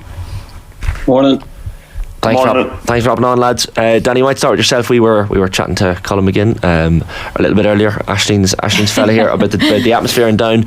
I guess after the semi-final, and when you put 8 goals past anyone, albeit a Laois team that just didn't perform on the day, the hype train is going to really take off. Yeah, and I suppose from that game, I'm not sure if it was an accurate. How would you say it? Laois, I think going into the game, Laois had beaten a couple of teams from Monaghan and stuff, and I felt they would obviously put up a better showing for themselves. But I don't think it was a true reflection of Laois. And obviously the game was over after 10 or 15 minutes, so it was very, very hard on Laois, very hard on Billy Shane himself, and obviously he felt after the game, obviously he's quit there as manager, so it gives you an indication probably how bad Laois were and how poorly they performed. And Down were absolutely brilliant on the day. They were very, very mobile, and they took their goal chances, and that's the one thing with Conor Laverty's teams, and the one thing that has, that kept them in the league right up until the last day was the fact that they could get goals, and they're very, very strong, very mobile, and if they get a half a sniff at all, they'll go for the goal. They'll not take the point. So I suppose it'll be interesting to see how Meath set up, if they're as open as they were against Antrim. I can only see one winner, and that's, I suppose, and that's going to be Down. It's funny, Danny, as well, because even though, and this might sound ridiculous to say, even though they scored 8-16 at a 22-point win, Conor Laverty seems like such a perfectionist that even conceding 2 goals and 12 points against Laois will have pissed him off a little bit. It would, and that's just the way he is. And I suppose when you were looking at it, when you look at how far they were in front, he would have won to beat them by 30 or 40 points, because that's just, I suppose, when you're at that level, to concede that, they seed the 2-12 or whatever they did, it was really in the latter end of the match when you were rolling people off the bench and stuff, and it was obviously a good opportunity for subs to come on to Croke Park, get their first experience of it, which many of them were, and perform, and perhaps with those changes enforced or not, then you would have been disappointed maybe with one or two of the players that were introduced that didn't do their jobs, you know. Yeah, just on that point, Danny, like I looked at Conor's reaction when Laois got their first goal and Down went up the pitch on the next attack and got a goal back, and his reaction on the sideline was probably the most reaction I've seen from him throughout the whole game. You know, they'd scored 8 goals, but when they got that 8th goal, because they had cancelled out Laois's goal, like he was fired up and he was, you know, screaming at the defence that they did well. I think that tells you probably a lot about Conor Laverty too. Yeah, it does. Listen, with the experience of Kilcoo behind him, obviously there's a fair raft of the players on the panel as well from Kilcoo that won an All-Ireland club title. So there isn't a perfectionist element there, and you don't win an All-Ireland club title if there's not that kind of character and approach to the game where everything has to be perfect. And I suppose you're dealing at the very, very top level. These guys know what it takes to close out a game, to send a message out there, and certainly Down, I would hope that yes, they sent out a message, but they will know that against Meath, given that they played them in the league there, they kicked 16 or 17 wides. No, sorry, they didn't play them in the league. They played them in the group stages in Parnell Park. They will understand that this will be a very, very different game, and it's a very different occasion as well. And Mickey, that a lot was made of that game, I suppose, in the build up to this one. A 2-point win for Meath, 111-19 in Parnell Park, and a lot was made, as Danny said, about the wides, the 17 wides from Down. But I guess the point is, and a couple of the Down players mentioned this during the week, those weren't just wides from anywhere. They were as a result of the Meath defending, because they pushed them out into areas beyond the scoring zone. So clearly the Meath defending worked that day against Down, and it's going to have to be equally as good this weekend. Yeah, I think everything that Danny said there is very accurate and very fair. I suppose as a county we were probably very slow to maybe adapt to defensive systems and shape like that, and there was a lot made of it when we played particularly Dublin in the league this year in Navan. We were the full back line were very isolated and maybe open, so a lot of work has been done on our defence. And I suppose the Down game in Parnell Park was the first day where you could really see that, where we tried to get a lot of numbers back behind the ball. Down still had a lot of wides, but I think that was due to maybe Paul Garrigan's influence there, and you know what I mean, his coach and methods trying to get more bodies back. I think that's just the way the modern game is, and it's a work in progress for us as a county, really. The whole thing is a work in progress. It's a young side, but they're doing everyone proud in the Tailteann Cup so far. Yeah, Mickey, it feels like it is a work in progress, and you look at it, the team, it's very young, and there's some players that are coming onto the scene that are really players to watch out for, like the likes of Conor Gray there in the middle. What a footballer he is, and he's going to have a big say in midfield at the weekend. Yeah, I was really impressed, Aisling, with him actually in the semi-final. Just probably that old school Meath midfielder who was probably not doing a lot of eye-catching stuff. He kicked a fabulous point in the second half, but just a lot of tackles, getting back, doubling up, getting hits in, winning primary possession, and just shoveling it off very simply. So I'm very excited to him. He's a big mobile man. I've bumped into him a few times, and he's definitely one for the future, and he's really impressing at the moment, and we're going to need him at the weekend. Yeah, and there's a lot of competition in the middle as well for places, you know, with the likes of Jack Flynn is in there as well, club mate of mine, the likes of Dahi coming on, you've Ronan Jones, so there is a lot of competition, and these are big lads, strong lads, probably a little bit different to what Down have as well. Down are maybe a bit smaller in that case, but I think Meath need to use their physicality. That's what they have. They do. I definitely think Dowling looked extremely mobile in the Laois game. Very, very slick. I think we have to pull numbers back behind the ball. I think we have to keep it tight. Definitely in the early stages of the game. Jonesy there, another big man around the middle of the field. You probably want Donald Keoghan and Paul Carnan, two very experienced players, like kind of man on the backs, helping the younger guys out. We had regional trials in the county at the start of the year, and I suppose that the net was cast wide and far to try and look at every footballer from junior and intermediate level, and lads are on the bench there, like Michael Flood from St. Bridget's, probably not a club that have traditional Meath footballers playing. Harry O'Higgins is there. He's got the nod again for the weekend, seemingly from the team that's been released. So there is a lot of younger players, and like I'm saying, it's a completely new Meath side. But we do have lads to come in off the bench who are not getting a run at the moment, lads who would have been deemed as starters in the last few years, the like of Killian O'Sullivan and Donal Lennon and these guys. So we do have a good bench, and if it gets down to the latter stages, one thing we have is a bit of pace there on the bench to come on as well, and hopefully that might open things up for us. Danny, what's the attitude to the Tailteann Cup, towards the Tailteann Cup being in Down this year? Because I guess you look at the likes of Westmeath winning last year, and it was clearly a platform for them this year in the All-Ireland Championship, albeit they didn't get out of that group, but put in a draw against Tyrone, pushed Armagh all the way, probably should have got a win or something out of that game at the very least. So I guess from a Down perspective, is this seen as a platform? I would definitely see it as a platform. It's a stepping stone. That's, I suppose, as Mickey will tell you there, not somewhere that as a player you would ideally want to be. You want to be in the main championship, especially with the structure around a home and away and neutral fixtures with the group stages. Obviously you're playing more games the way the structure was as opposed to what we played in. But from a personal perspective, the Tailteann Cup, the secondary competition, was never ever something I was enthused about. Funny, we were at a breakfast last Friday morning. There was a breakfast for to gather fundraising and stuff for the team, and there were 700 people at Down supporters, businesses and whatnot. And Jonathan Burns was he was more or less saying the same, that the secondary competition wasn't something that he felt was a good idea at the time. But I suppose, given how it is taken off, given how Westmeath have progressed, particularly this year with it, then I would say it's something that is definitely growing on me and growing on the wider participants in it, being Meath and Down. But certainly when you go back to 1991 and a repeat of that actual game and the whole buzz around probably both counties, I was, what age was I? About 8 or 9 years of age at the time. So it was, it definitely feels a bit different. But in saying that,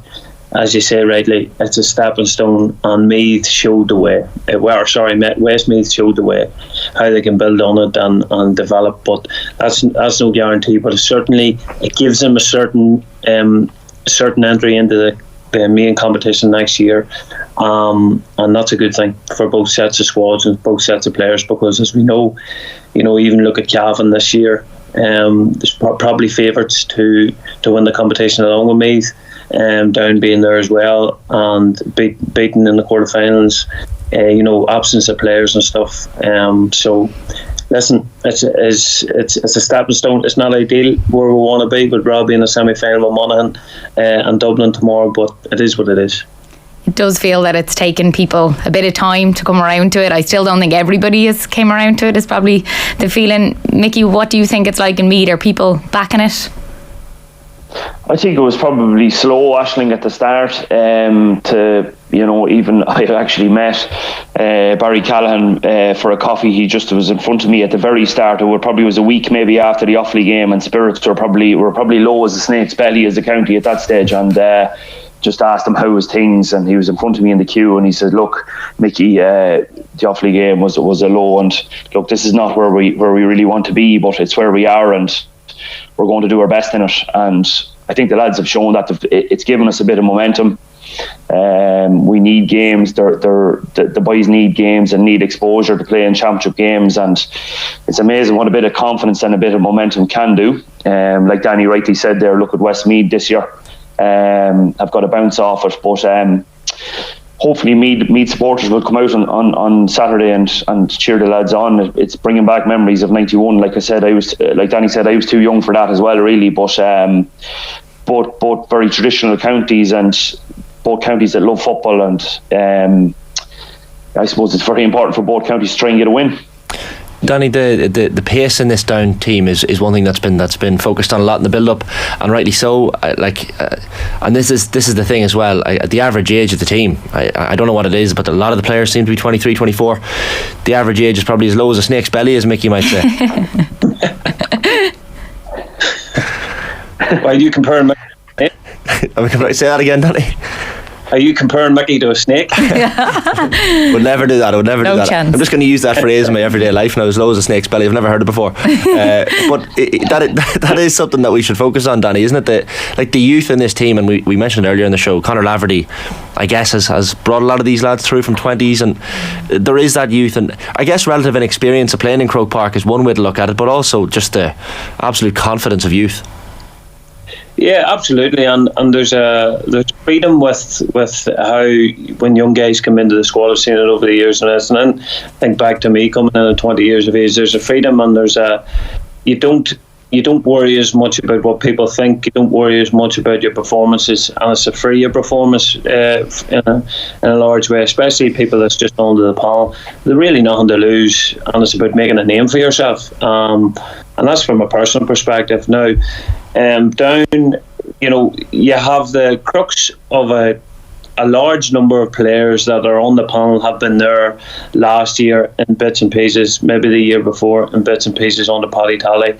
So there is a bit of experience there in terms of they know what it's like to be at that top level, that elite level, what the environment's like, what is expected. And obviously you have the experience now of the Kilcoo players that have joined, have thrown their lot in with Down now. So, Kilcoo would have in the past, it would have been said that they would have viewed their setup as equally as professional as any county setup. So, with that in mind, there's certainly there's a quiet confidence, and there's a quiet bit of experience there that's been developed over the last number of years subtly. So the pace is a massive thing. For me, they're going to have to close down the spaces of Croke Park if they're going to make sure that Down get the goals. Down will play in very, very small pockets. They've nippy forwards and backs that will play between the lines. And when you're playing between the lines, it can be very hard to break down, particularly in Croke Park. So while Meath will have the physicality, they'll have the size there. It's whether they have the mobility to stay with the Down team, particularly the Down defence, who will end up popping up at the full forward line at times. Like Caelan Doherty may well start as centre half back, but he'll certainly not play there. I wouldn't think he will play full forward, half forward, midfield at times. He's not a huge guy, but he's a very, very mobile guy. So you'll have all those type of switches going on, and as well as Meath can make sure that there's no confusion there, because even against Antrim they were a wee bit leaky at times, and if Antrim had to get their last pass right, they could have had one or two more goals. So I think Meath are going to have to work very, very hard to close down the spaces to ensure that Down don't get a run, and those wee ticky-tacky passes that can create goal opportunities aren't prevalent throughout. So yeah, it'll be interesting to see how Meath set up. I'm certainly looking forward to that, because Colm O'Rourke would have been very much along the line of a traditional way, get the ball forward, kicking the ball forward. So it'll be interesting to see how he kind of tries to negate the pace that Down play with. Mickey, I did a preview night last night with Keane Ward and Tommy Dowd, and Tommy was just speaking about the bond with Meath and Down and what it was like for them when they were playing maybe through the 90s and the early 2000s. And I sort of felt it as well, like when I moved up to Down, that there was this bond. People would stop you and tell you about the teams and the battles through the years. I don't know if it's something that you felt with the teams in your years with Meath. I spent a couple of games trying to run after this lad on the line before, and Marty Clark and a couple of them. That was about the only bond. Now I was trying to get a hand on them, but no, they're a county that I definitely would respect from afar and would have a lot of time for. Even though, like I said, I was a bit young for 91, I do have very vague memories of it and reading up about it and hearing the old stories and that. But to be a county that I would have huge respect for, and they have huge tradition like ourselves. So it's going to make, like I said, he's been very honest there, and he's been very truthful, and I think it's very accurate. I think if Colin is trying to play a very traditional game at the weekend, I think we could be in trouble. It'll just feed into Downs. Down will get plenty of bodies back, and if we're looking for long, accurate kick passes into the full forward line early doors, I just think that's going to fuel them with so much energy. And I really do hope we put plenty of men back behind the ball and stay in this game for as long as we can, because Down are looking very impressive. But one thing I will say is that we won't fear Down as a county. Meath will not fear Down, and it's vice versa as well. Down won't fear us. So it's very it's an interesting game, but it's going to be tough for us to get over the line. And I think that's just I think Meath's forward line is going to dictate a lot. I think they have a very, very strong full forward line. There are guys that are really, really good footballers, and if they can get the ball into the down full back line and obviously the Meath full forwards, I think that if Down don't have men filtered back, those Meath guys can do damage, because it's just going on the Antrim game again. I think it was almost a wee bit easier for me at times, getting the ball in so quickly that they wasted a few chances. But if they waste those chances against Down, I think that could come back to bite them. So it's about efficiency and attack, I would say, with that Meath full forward line as much as anything else. If they don't take their chances or they give away the ball when Down swarm them, then again, that's something Meath might come back to haunt them. Yeah, hopefully. Above all, I just hope it's a great advertisement for the Tailteann Cup. I'd love a really, really cracking game, high scoring, tight, and I feel like it's going to be that. Even when you see like a young forward like Liam Kerr in the Down team scoring a few goals the last day, I think he's only 23 maybe, and similarly on the Meath side, the likes of Jordan Morris, similar age as well. Like, so exciting to see these players in a final of this magnitude for them, because I know it's not the final that maybe Down and Meath fans would want to be in, but it's still silverware in Croke Park at the end of the day. How do you lads see it? Final predictions here. Might start with yourself, Danny. I think Down will win based on I suppose a wee bit of nostalgia. Based on the fact that Aisling probably supporting me. So yes, Danny, you have that right. Right, okay. Connor in this instance, but no, I think he'll be smiling over the weekend. I think Down will win the game, because they have a brilliant knack at the minute to getting goals, and I think goals are going to decide this contest. But listen, Meath are very, very strong. Definitely very, very strong around the middle. I think they're going to need their physicality there, but in order, obviously, I can't go against my own county. So I know Mickey will pop with Meath, but hopefully I'll see him Saturday in anyway. Yeah. Look, I won't back against my own county either. I really hope the lads do it. Obviously, look, there's still a few good mates of mine in there, and I'd love to see Donald Keoghan and James McEnany, Pádraig Harran and all them boys getting a bit of success for all their years. But like I said, it's going to be very, very tough on us if we. But I really hope that we get plenty of men back behind the ball at regular stages and try and hit Down on the counter. I think it's going to be Down are very pacey, very athletic, and look, if it gets down the home straight, like I'm saying, the Meath boys won't fear Down. We won't fear them at all. So I'm hoping that it's going to be a day for the green and gold. Mm-hmm. Brilliant stuff, lads. Both going with your own county. You can't back against your own county, that's fair. And the same for Monaghan against Dublin tomorrow, rightly or wrongly. You can't back against them. But listen, lads, thanks a million for hopping on this morning, Danny and Mickey. Thank you. Thanks, lads. Good stuff, lads. Danny Hughes, former Down star, and Mickey Burke, of course, formerly with Meath as well. How are you calling it? Like a a lot of us are involved. Our counties are involved in a lot of these games this weekend. Yeah. Funny. So, are you going with Meath? I'm going with Meath because I'd absolutely love to see them do it. And that's a good point that Mickey made there at the end. That some of those lads that have been around a long time, the likes of Donald Keoghan, Cillian O'Sullivan, Donald Lenihan. This would be incredible for them to get a bit of silverware. You know, there's young kids going to go to Croke Park at the weekend that have no idea if they're in the Sam Maguire or the Tailteann Cup, and this could be a massive moment for Meath football to kick off again, and to see them come back with the cup, everything would be incredible. So I do think it could do a lot. That's why I think the Tailteann Cup is brilliant, and everybody should back it and get behind it. So yeah, I would love to see it from my own county. It's hard to look by Down at the minute. They're absolutely flying. They're a great team to watch. They're exciting.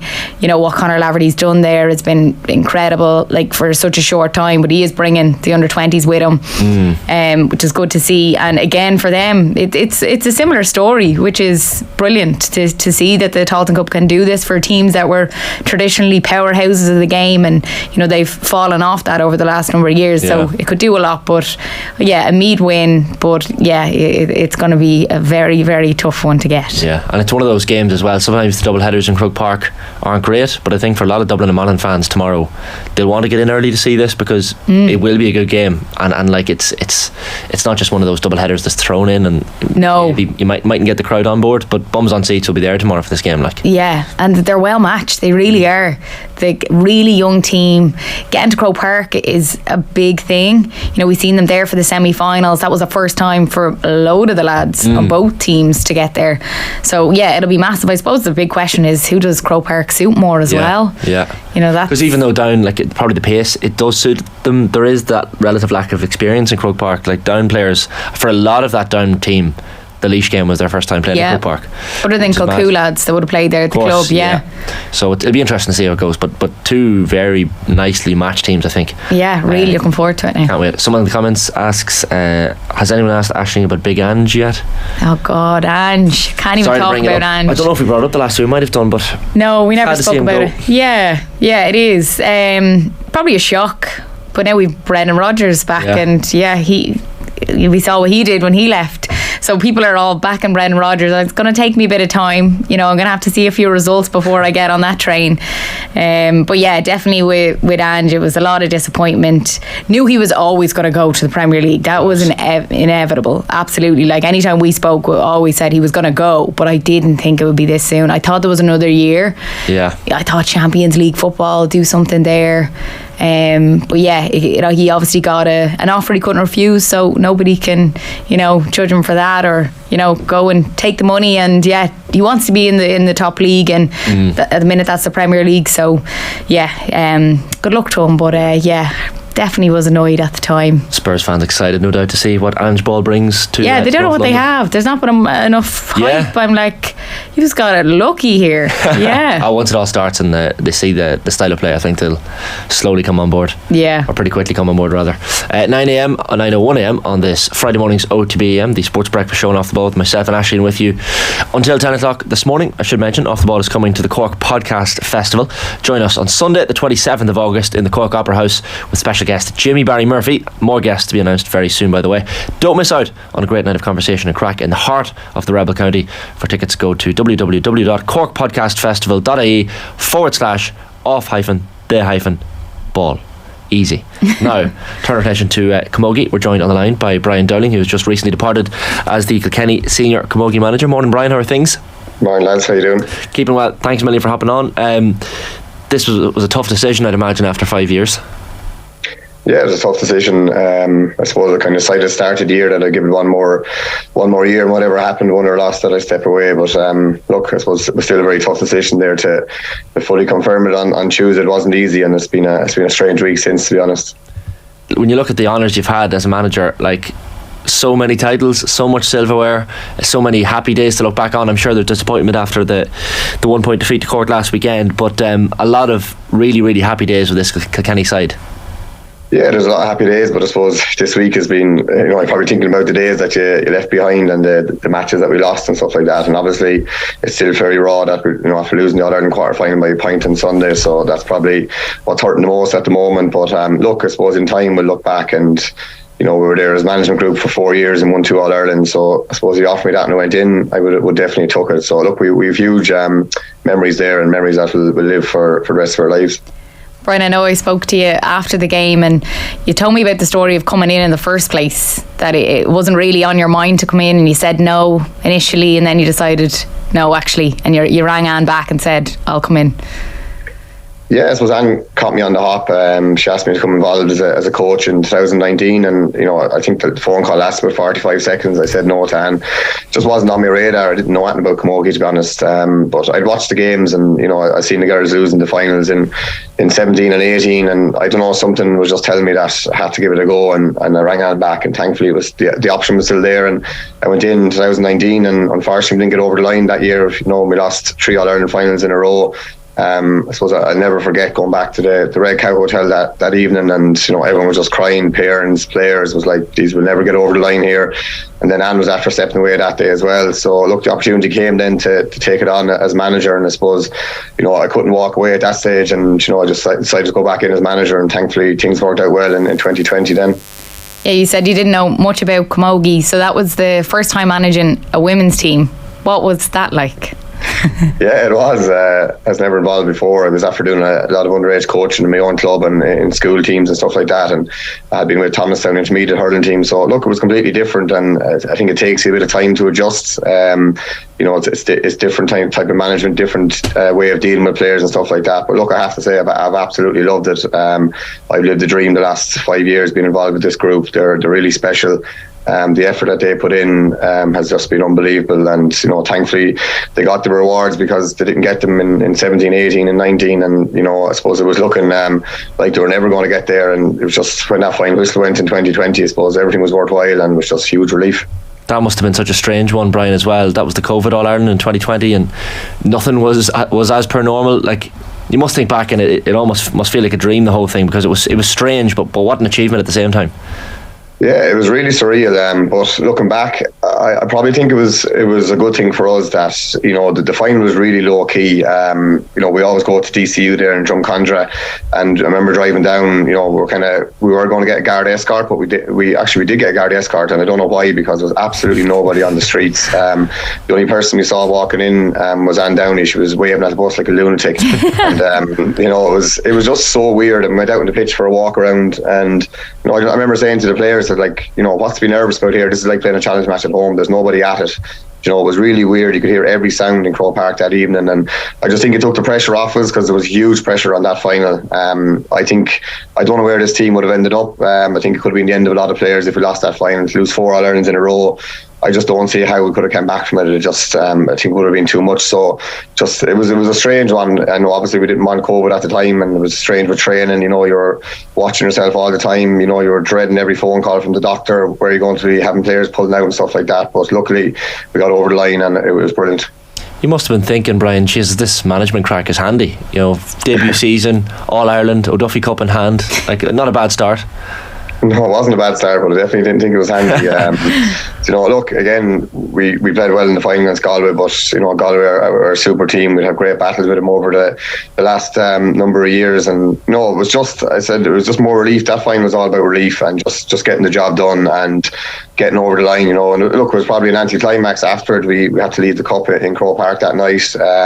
We had a couple of drinks that day on the way back from the bus that night. I think we got back to Kenya about 3 o'clock in the morning, and then the next day I remember just meeting up the management group for something to eat and about 3 or 4 pints, and that was it. That was the end of the celebrations because of COVID. So it was a really strange one. But look, I said we have great memories as well. Just on your management team and the background team, tell us a little bit about them. There's a lot of All-Ireland medals in there. You have Tommy Shefflin as well is in there, Henry's brother. So you have a really strong background team. Yeah, look, she's a long have you got. I always say to the lads that the girls are easy to manage. It's the management team is my tough work. Look, I was absolutely blessed to get such experience. I was a relatively young manager going into an inter-county job, so the one thing I wanted was to get plenty of experience around me, and Ray Chandler was with me in 2019, so he delighted Ray stayed on with us as well, and then got Tommy in as the main coach. And look, Tommy's huge experience in Kilkenny. He's been with Ballyhale, he's been in Carrickshock, and his record speaks for itself. He's great energy, great drive, and he's absolutely fantastic coach. And I got Pat O'Neill and Philly Larkin, who both played for Kilkenny as well. Pat would have came in late in 2020, and Philly came in straight away as well. So, there's a huge experience, and then Seamus Kelly came on board this year. So, look, I had a brilliant backroom team. I was the youngest of the backroom team, which is strange for a manager, but it was great to have that experience, and I suppose it kind of took the pressure off me in a way that I knew that, I had that experience beside me, and that helped a lot for me. I know you've been saying as well, Brian, that you've been thinking about walking away the last maybe year or two, but the homecoming you got after the All-Ireland last year maybe convinced you to stay on? Yeah, I suppose last year, I don't know, in sports, kind of want to walk away when at the highest moment, and but I suppose I just couldn't walk away last year. I just felt it was too good. So I mentioned a few times the homecoming was really special. The crowd that we had out that night on that Monday evening was unbelievable, and just felt the support from Kilkenny people was great. So I just probably changed my mind and decided to go back. And look, I'm delighted I went back. I know we didn't win the All-Ireland this year, but I think if I didn't go back last year, I'd have regrets the rest of my life, wondering, would we have done it again? And I suppose, look, back to back was always there. It hasn't been done in Kilkenny since 1991. So, but unfortunately, look, we didn't do it this year, and that's disappointing. But look, in time, I know that we'll think of the good memories. Yeah, I know you said that you had reservations about taking the job. Do you feel that you've got more out of it than you ever thought you would? Yeah, definitely. Yeah, 100%. Got so much out of it. I'm going to really miss it. Just even going training and just connecting with the players. We had a great bond between management and players, and look, that's probably one of the main reasons as well that kind of step away now is things are good. Even though we didn't win, but still a special bond with the players. And I think the longer you stay there, I suppose maybe things start to drift away and stuff like that, and maybe relationships start getting broken down. So look, I want to kind of leave maybe when things are positive, and and hopefully leave Kilkenny Camogie in a good place. It's I guess it's emotional leaving a job like this, Brian, because it's not just the results or whatever, but it's the relationship you have with the players, like the dressing room moments. As Aisling said, it was your first time taking a Camogie team, but I'm sure you've built up a rapport with the girls in this team that you'll never forget. No, look, it was extremely tough. I probably wasn't going to do it this week. I just woke up Tuesday morning and it was in my head, and I decided I was going to go. So I probably said, why put it off any longer? But I think I spent about 45 minutes, I had the WhatsApp message written out for group, and I couldn't press send. I knew once that was sent, that was it. There was no going back. And look, you're getting messages from the girls there during the week, and it's really nice to get them, but it's hard to read them at times as well, because you just know it's all over now and stuff like that. So look, I think it's the right decision to move on. I said I probably didn't think I was going to be here for 5 years. It's a long part of anybody's life, but look, I don't regret anything. I have great memories for life. My family have great memories as well, so I'm just very grateful that Kilkenny Camogie gave me the chance to look after this brilliant team. Yeah, and I think one thing that we talked about as well, Brian, is the tragedy that has gone on in Kilkenny, and sport really can help in those times, and you spoke about that as well, how you were really all there for each other throughout that. Yeah, look, last year was really, really strange, I suppose. On the field, things weren't going great, and off the field, we had tragedies. Obviously, Tommy's brother Paul passed away suddenly.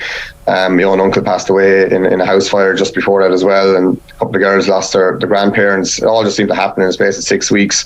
But look, I know we did, the two Dowling sisters were after doing a cruise ship in that time as well, so it just seemed to be everything was going wrong, but we just, the girls started fighting, and we really backed each other, and we just galvanised around each other, and we drove it on. I suppose it made it really special last year when we won the All-Ireland. All them people were in our thoughts when we won, and it wasn't easy during the year, but definitely Camogie definitely helped us through those tough times.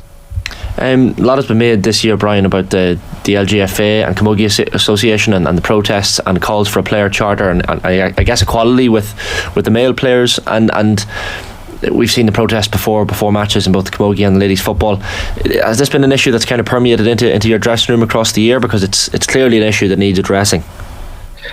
Yeah, look, I suppose it's not really a huge issue from Kilkenny side of view.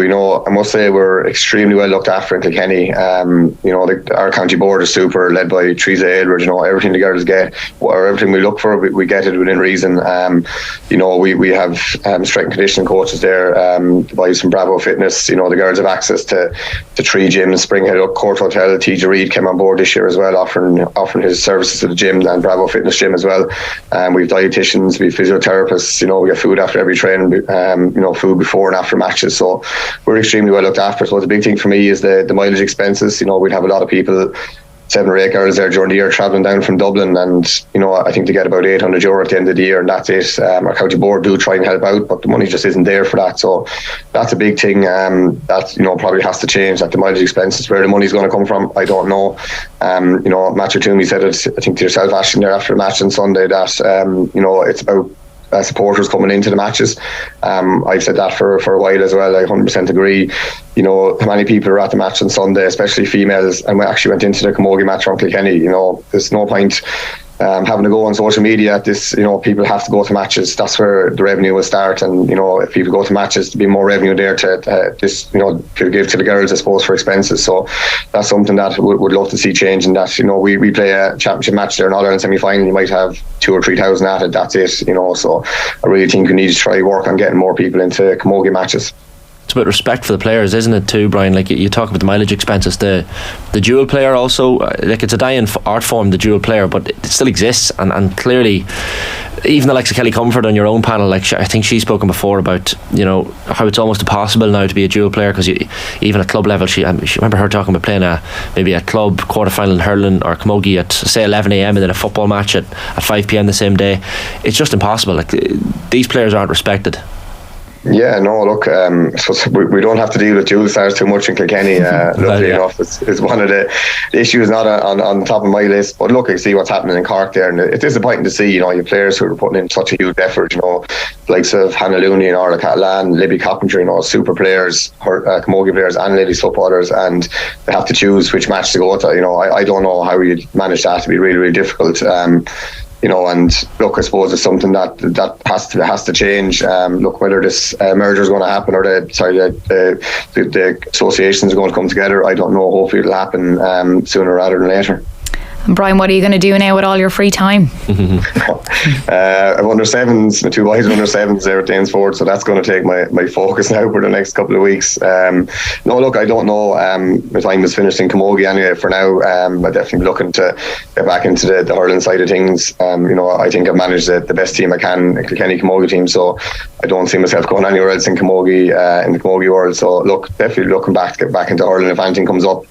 I suppose I have to decide whether I'd like to get into management or get back into the coaching. You know, I love the hands-on approach of the coaching sessions, you know, getting involved in coaching. So look, I'll see what comes around. I'm not going to make any hasty decisions. There's nothing there, and I'll stick with the under sevens maybe for another year.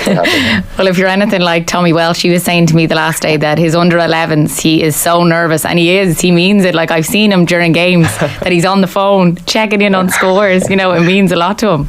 Yeah, looking great friends with Tommy. Tommy's absolutely mad. He's driving on Tullaroan underage there. You know, the lads absolutely love him out there. He's unreal. So yeah, we'll have to try get a challenge match against Tommy there, and we'll come up on the line. Yeah, he's nuts on the sideline there as well with them young guys, but he's absolutely brilliant, and what a great role model for young lads in Tullaroan to be looking up to than Tommy Welsh. Was he always like that?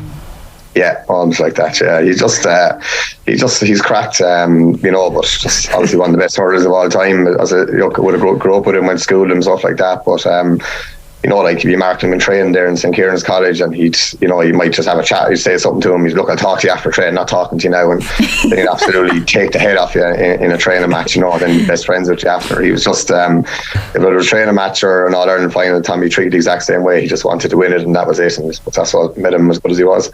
There's only certain players or people that can do that, that can get away with that, that can be like that on a pitch, and then straight after the whistle goes, be your best mate again. Yeah. You know? Yeah, exactly. I remember we played him in a Fitzgibbon League final. I was in WIT and he was in UCC, and we were talking that morning about, you know, staying down for a few pints afterwards or whatever. And I remember I came on as a sub same day. Henry Shefflin and Tailteann Alpine were on our team with a brilliant team, and came on Tommy, and I just said, no, kind of half smirked at him, just 65 or something. Henry was standing over, and he kind of looked at me and was like, I'll talk to you after the match, don't be talking to me now. So I was so thick with him then. I actually got 2 pints off him, scored a winning pint off him, so it was one of my claim to fame, score a pint off of Tommy. Yes, Brian. Not a bad achievement. Listen, Brian, thanks a million, and congrats on all the achievements you've had with the Kilkenny camogie team over the last 5 or so years, and listen, best of luck with the underage, the under sevens, the next few weeks. All right. Thanks for having me, lads. Thank you. Thanks, Brian. Great stuff. Brian Dowling there, the outgoing Kilkenny camogie senior manager. Here are some highlights upcoming on the OTB Podcast Network for today at 9:17 AM on OTB AM. We've got LOI Match Day, we've got Rory O'Connor talking rugby, and a bonus football pod special with Andy McEntee. After the break, we'll have Irish Olympian Louise Shanahan on this weekend's Morton Games. During the ads, a clip from the latest episode of the Hurling Pod, where Paul Murphy discussed TJ Reid versus Henry Shefflin. And a reminder, the Hurling Pod Live is off to the Bord Gáis Energy Theatre in Dublin next Thursday, July 20th. We will be joined on stage by co-hosts James Skell and Paul Murphy alongside Will O'Callaghan, as well as special guests Joe Canning, Kieran Kerry and the aforementioned Tommy Welsh. It's an exclusive off-air event. Tickets are limited, so don't delay. Go to offtheball.com/events.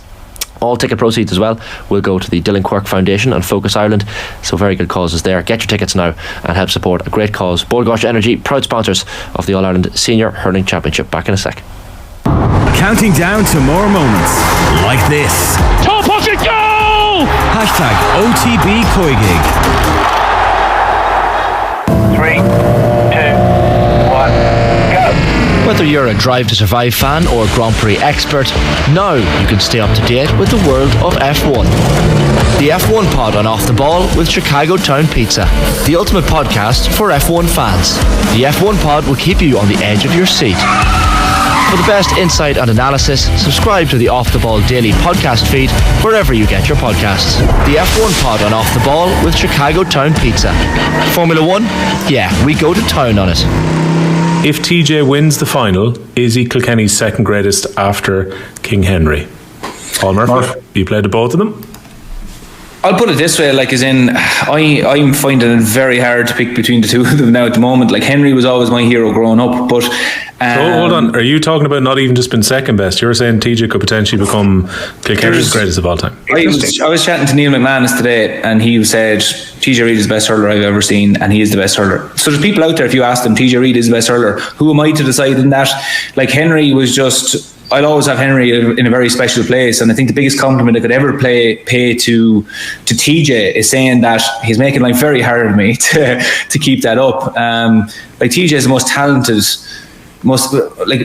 player of my generation, absolutely. And James, I've heard you say about first time I've probably ever called you James. I've heard you speak about Joe. Like, you know, you speak about Joe because you've seen him in training for so long. You've grown up with him, and you believe that he was better than TJ. I'm really even right in saying that you have said that. Like, I just think that it's splitting hairs with these lads. That we could sit here all night and argue, and we'd never come to the answer on it. But the best I could give you is, TJ and Henry are right on the par with each other as far as I'm concerned. I will probably just about go with Henry. And again, going with Henry because when I was 10 years old and I could pick the colour of my helmet, I picked green because Henry Shefflin wore it. OTB AM. The Sports Breakfast Show from Off the Ball. Yeah, 9:20 AM on this Friday morning's OTB AM, the Sports Breakfast Show from Off the Ball. The Dublin team to play Monaghan in tomorrow's All-Ireland semi-final at Croke Park has been released. It's ominous. It's a pretty good team match, I have to say. Stephen Cluxton in goals, full-back line Owen Merchant, Michael Fitzsimons and David Byrne. The half-back line is James McCarthy, John Small and Lee Gannon. Midfield pair Brian Fenton and Brian Howard.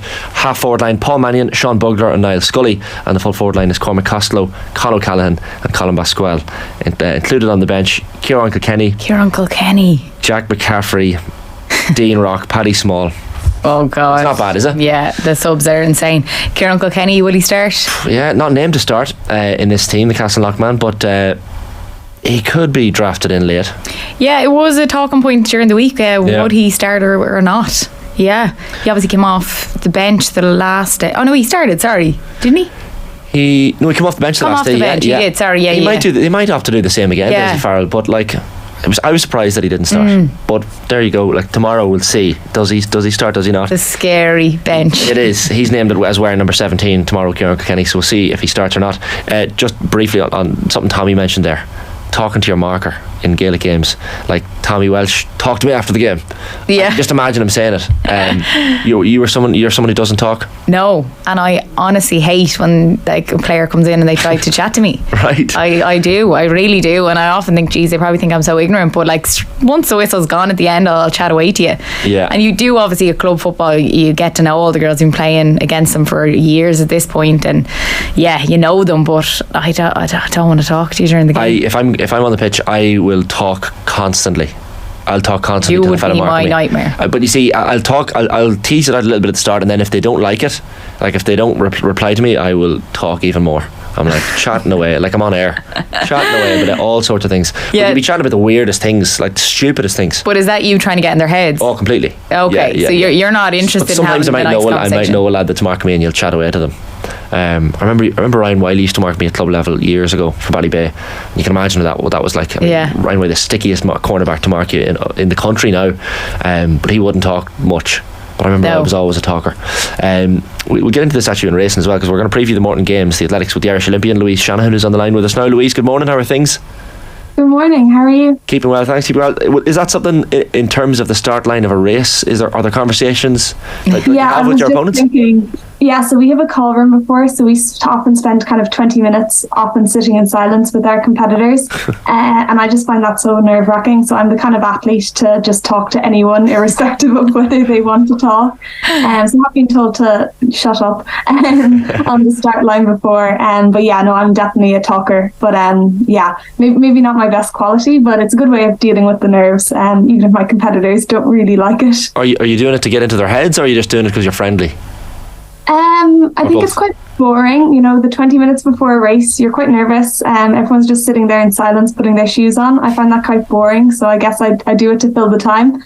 I think it annoys quite a few of my competitors. I have been told to be quiet in no uncertain terms. So. Really? Can you name and shame? I wouldn't do that, but the athletes themselves, they know. I think I maybe when I was 18, 19, I started to take it to another level where I actually used to talk during the races. But often, we'd have heats, so we'd have you'd know what kind of time you need to run to qualify for the final. And I was known for saying, that's great, guys, we're on pace, or we need to pick it up a little. I'm definitely a talker. Maybe not my best quality. Because I've heard of jockeys. That's amazing. I've heard of jockeys chatting during like Grand National and big races, but like, geez, Louise, to be chatting during a race where you presumably have to be keeping your breath and keeping your breathing on point, that must be difficult. But clearly, you don't find it difficult. I think it depends, because if you're trying to qualify with the heat, you're trying to get to the final expending the least amount of energy possible. Yeah. So, a few words telling people that we're running quite quickly and we can slow down is probably less energy than to keep running at the pace they're running. I think it's worth it.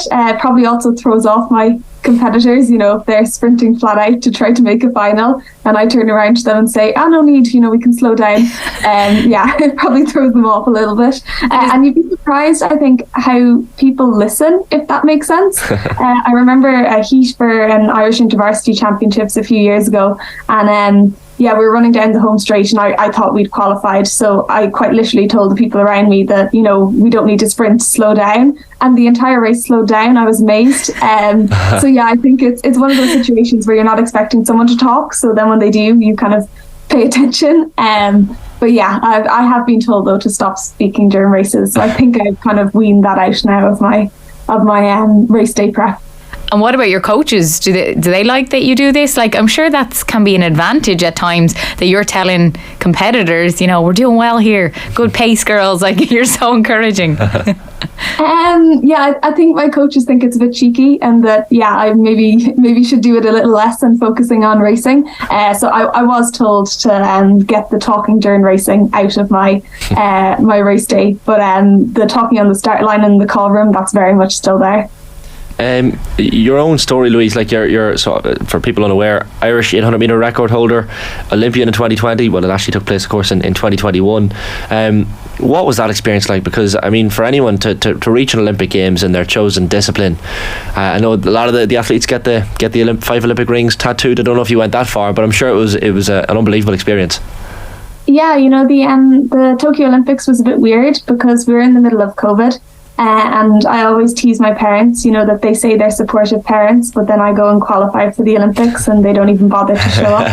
It was weird. We had no spectators. It was huge stadiums that were absolutely empty. It was really cool. And I guess from when I was maybe 9 years old, I decided I wanted to qualify for the Olympics. So to achieve that dream is, incredible. But for me, I really, really want to qualify for Paris to have kind of the full Olympic experience, as much for kind of my friends, my coaches, my parents, my family, as for me.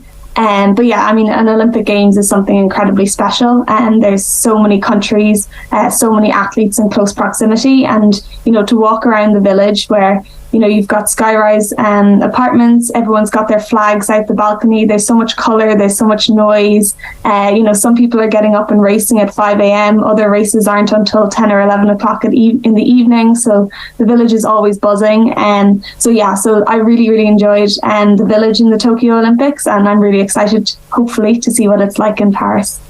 Am I right in saying, and correct me if I'm wrong here, you're one of these annoying people that's just unbelievably good at everything? So not only are you an Olympian, but doing a PhD in Cambridge in quantum biophysics? Yeah, that's correct. So my PhD, the physics, the PhD is correct, rather than being good at everything. I can tell you, I very much cannot sing. Not my strong point. But my PhD is in quantum biophysics. So I take really, really small diamonds, and I put them inside cancer cells, and I use it to measure temperature and viscosity. So it's like quantum sensing. So I really enjoy it. It tends to be a bit of a conversation ender. People say, "Oh, what do you do?" And I say, "Oh, yeah, I'm doing a PhD in quantum physics," and they kind of go, "Oh, okay."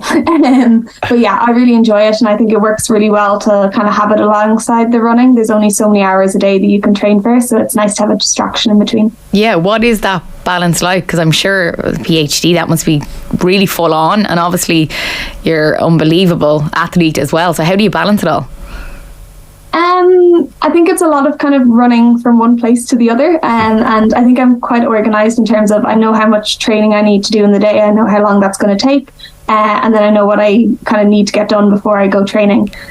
So I found that it worked really well, particularly coming up through school. I'd know that I'd be going to the track at say 8 o'clock at night, and that I'd have to have my homework done before I left. So I think it really does get you to be good at time management, and really on it, packing things the night before. But yeah, I think it's not so bad in terms of I'd much rather be doing a PhD than a full-time job, because if I want to go train at 4 o'clock in the day now, I can, and I can just go training and then have a shower and head back to the lab and work for the evening. Whereas if you're in a job, they often expect you to be there kind of from 9 to 5. You can't disappear off in the middle of the day for training, and they probably don't appreciate it if you leave the country to go race. So yeah, I think the PhD is much more manageable than a job, so I'm very grateful to have it.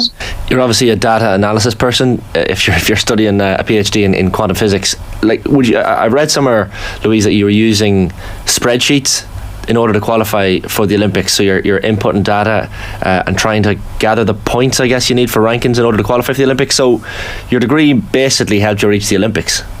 Yeah, so the Tokyo Olympics was the first Olympics that had this new qualification scheme where half the athletes were qualifying through the world rankings. And basically it's like your best 5 races, but it's not how fast you run, it's like how fast you run, how good the race is, and where you finish in the race, and it's a very complicated system. And so yeah, I'd set up a spreadsheet to work out which races would be the best races to go to so that I could get the most points to qualify for the Olympics.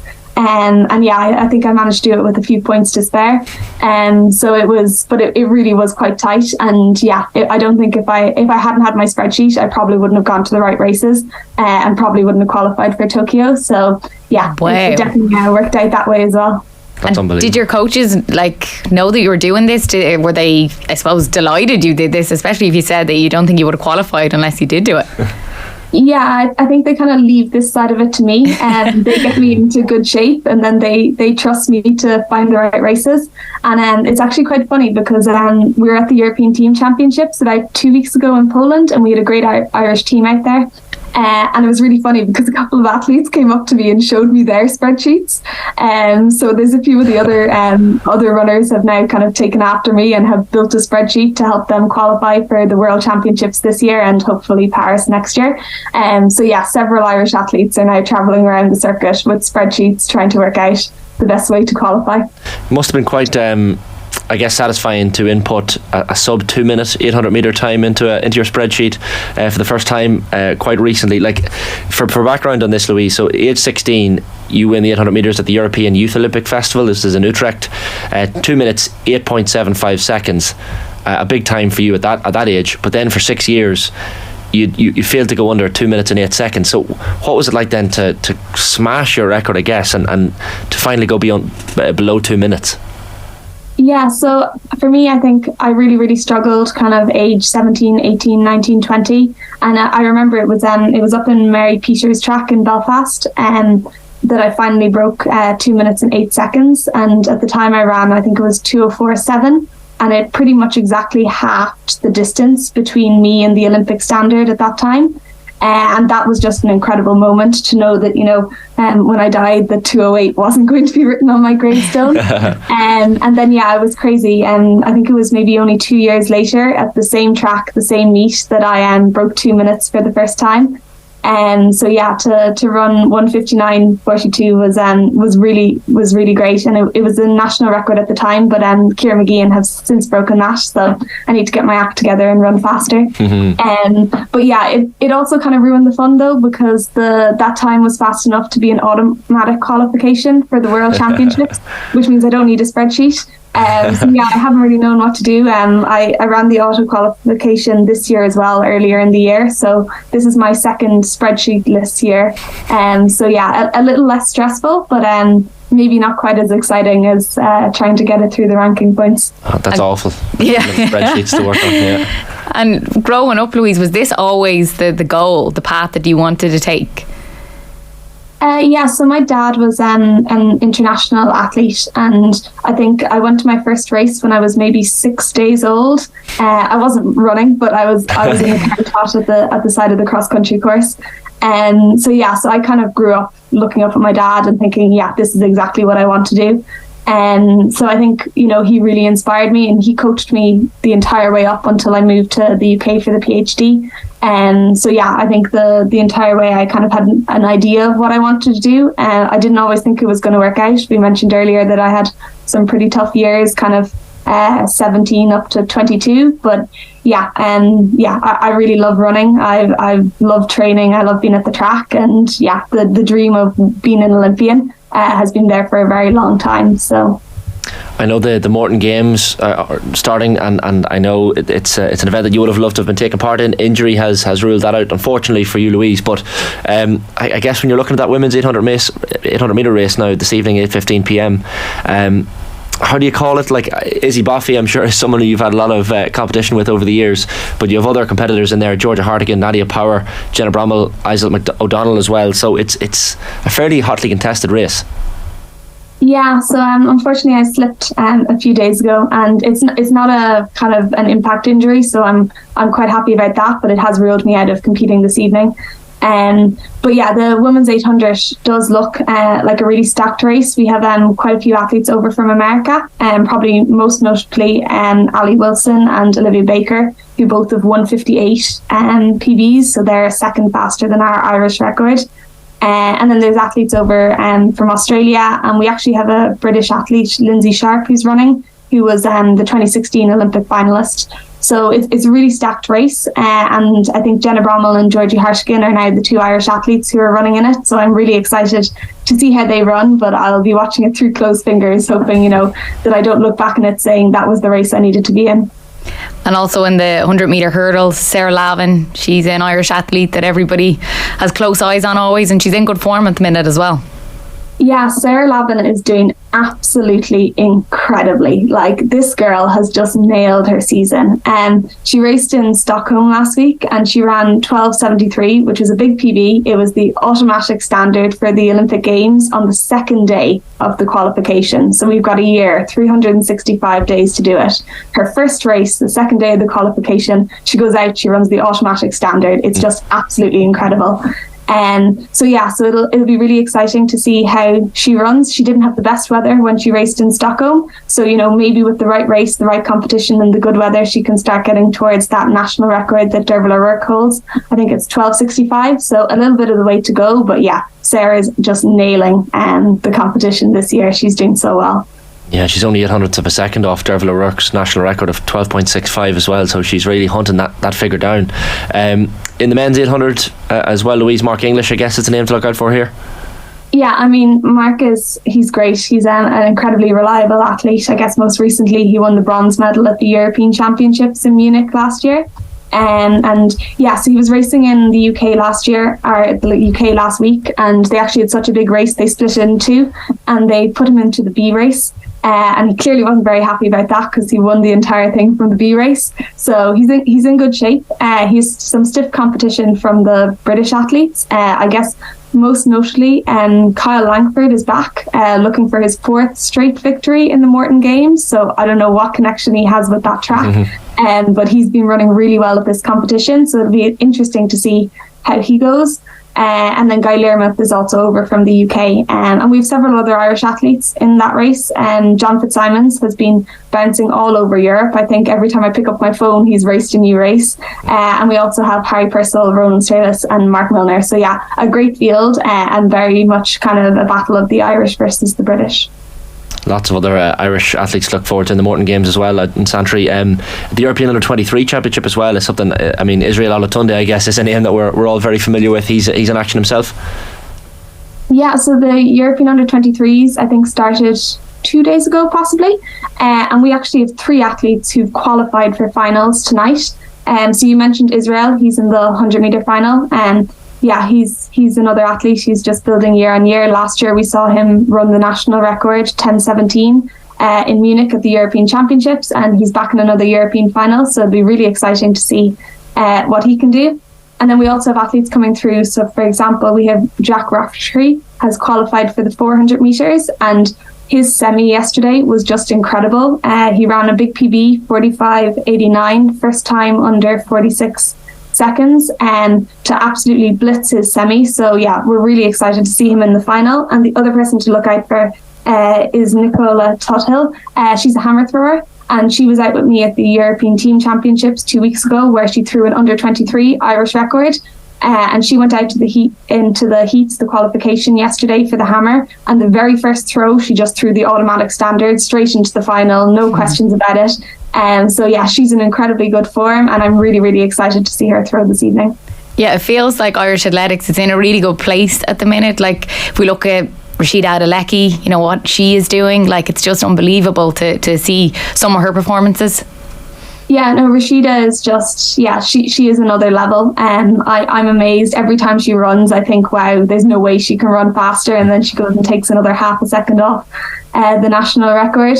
Yeah, Rashida's actually opted not to run the European Under-23s this year, but she will be running hopefully the World Championships later in the summer. And yeah, I mean, when we look at Rashida, you know, she's one of the best in the world right now. And yeah, when I grow up, I want to be just like Rashida. Louise, brilliant stuff. Hopefully you recover from the injury very soon. And listen, you'll have a job in analysis anyway. Absolutely. Punditry when you decide to hang up the spikes. Brilliant stuff, Louise. Thanks a million for your time this morning. Talk to you soon. Bye-bye. Thanks, Louise. Great stuff. Anyone wants to check out more information as well, by the way, in the Morton Games, mortongames.ie has all the list of races at the International Track and Field Meet today in Santry. Ash, great stuff as always. Thanks, Shane. Best of luck this weekend now. Yeah, same to yourselves. Thank you. Hopefully it's a Meath Monaghan double. Yeah, I think we both need the luck. A little bit of luck. Exactly, and no offence to Down in Dublin fans out there, but from a selfish point of view and from a completely unbiased point of view, of course, I'd love on Monaghan and Meath. On Monaghan and Meath, exactly. Monday's show, all the No Gilroy, No Party YouTube commenters can have a wonderful weekend, because Ger Gilroy is back. I'll be with him in studio on Monday morning. We'll have the performance rankings, all the reaction to this weekend's Gaelic football. Anthony Moyles and Malachy O'Rourke will join us to, I guess, decompress from the two All-Ireland senior semi-finals, and of course the Tailteann Cup final as well. Alan Quinlan on the Under-20s final. Best of luck to the Under-20s and Richie Murphy and all the rest of them, the players, after a difficult few weeks in South Africa they've had, but a huge final against France at 6 p.m. this evening, so best of luck to them. Plenty more besides as well on the show on Monday. Right now, some Declan Bogue from last night talking Gaelic football. Have a fabulous Friday. Alright, let's continue our build up to this weekend's All-Ireland football semi-finals. Dublin against Monaghan on Saturday at 5:30. Derry against Kerry on Sunday at 4:00. Declan Bogue of the 42 is with us. How are you keeping, Declan? Good, Nathan. I feel in a way you're sort of becoming our de facto Ulster football correspondent, but you do like football outside of Ulster as well? Yeah, you do venture outside the odd time? Yeah, I've been known to attend the odd hurling match too. Wow. Yeah, look, you if you want to shove me into the cubby hole or the pigeonhole, Yeah, well, what can I do to escape it, you know?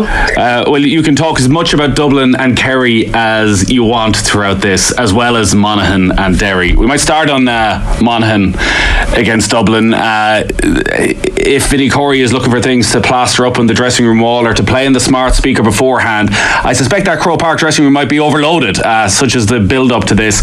We'd be talking about one of the all-time great All-Ireland semi-final shocks if Monaghan were to go and win on Saturday evening. Is that fair enough, or is it doing them a disservice? There's a bit of both. I don't think that you would be particularly doing anyone really a disservice. You are talking about a team, you know, at the same time that have played in Division 1 for the last 10 years, and whereas Dublin were relegated and came straight back up last year. Like, you know, at the same time, that's the way it has to be seen. Would it be greater shock than Donegal beating Dublin in 2014?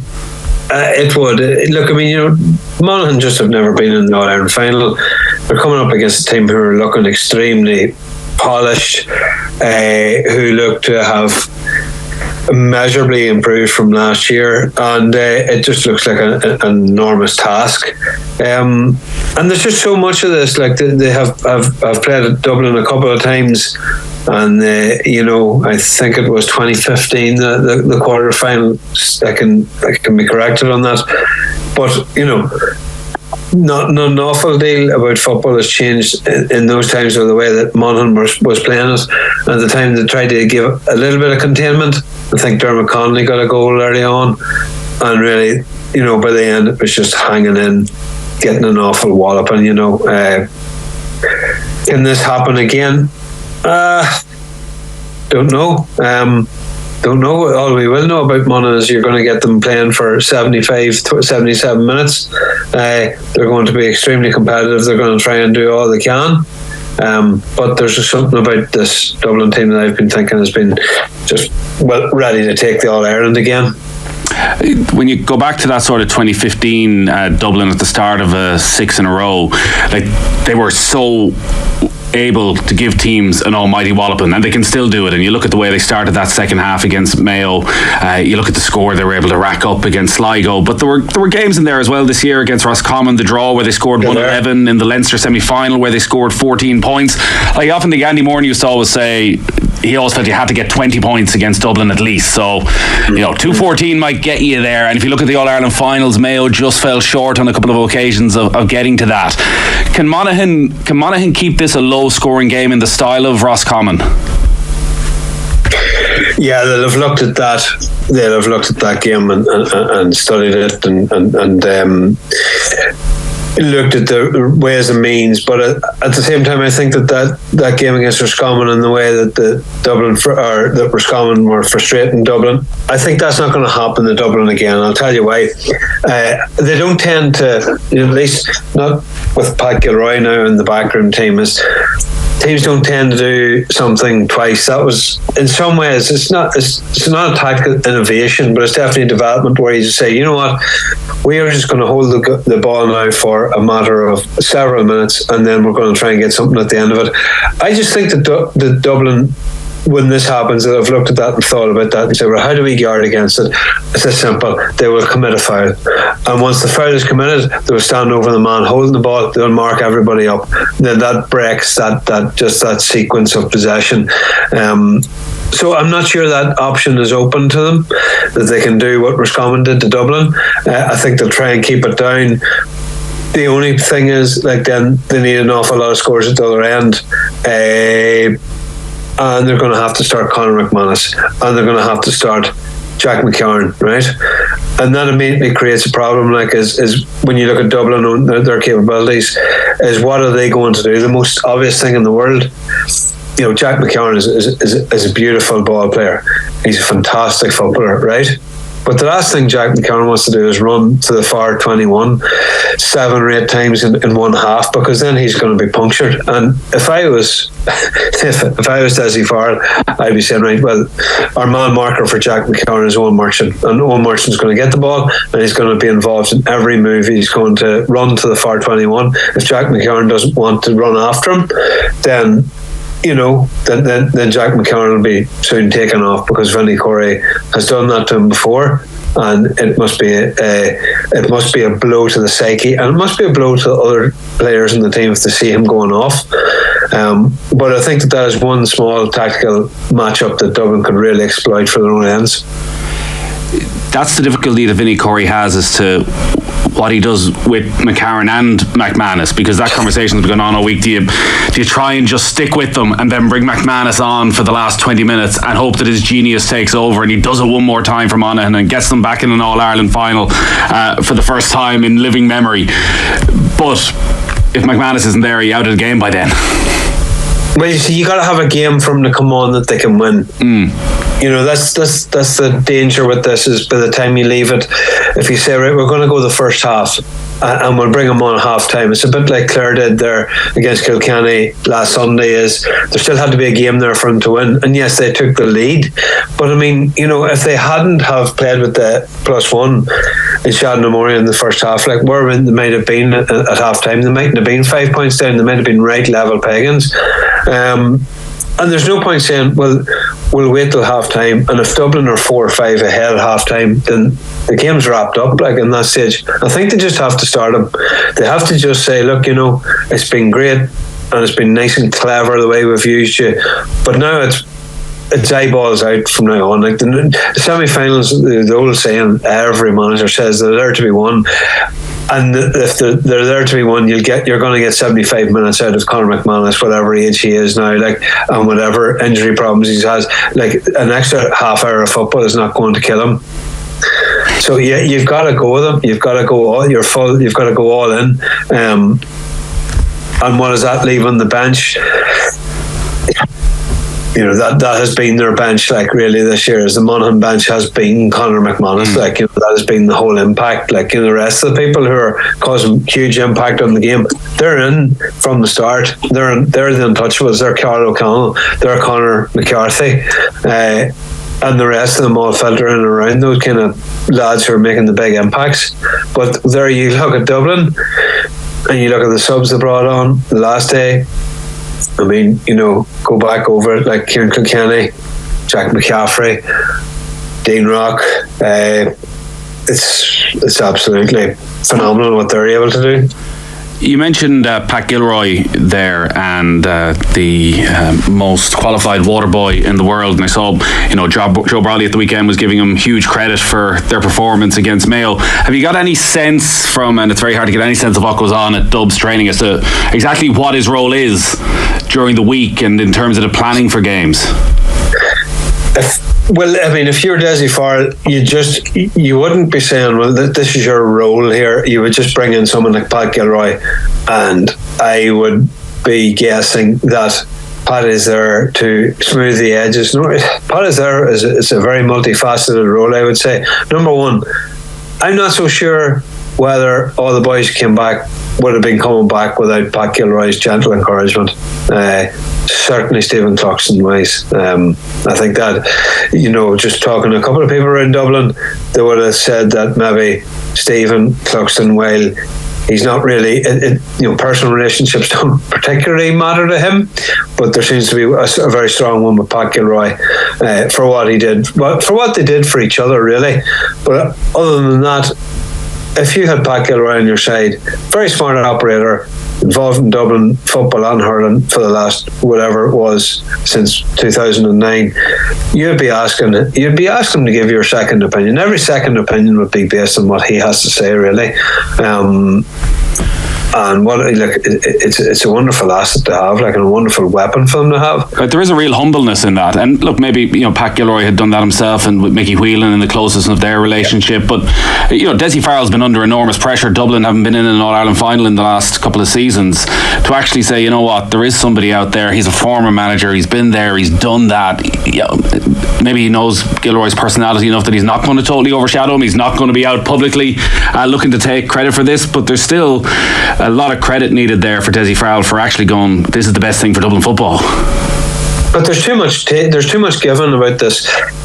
there's too much talked about this is the manager and therefore that's it. Like, we could look at Down and people are getting very excited about Down and talking about Conor Laverty being this complete revolutionary figure, as if that Johnny Davis, who, when he came to the SNC with Tyrone, was talked about by the Tyrone players as the greatest person that ever worked with, like the most thorough and most educated and smart guy in that area, right? That's your SNC. Then you've also got Marty Clark, who's doing forwards coaching.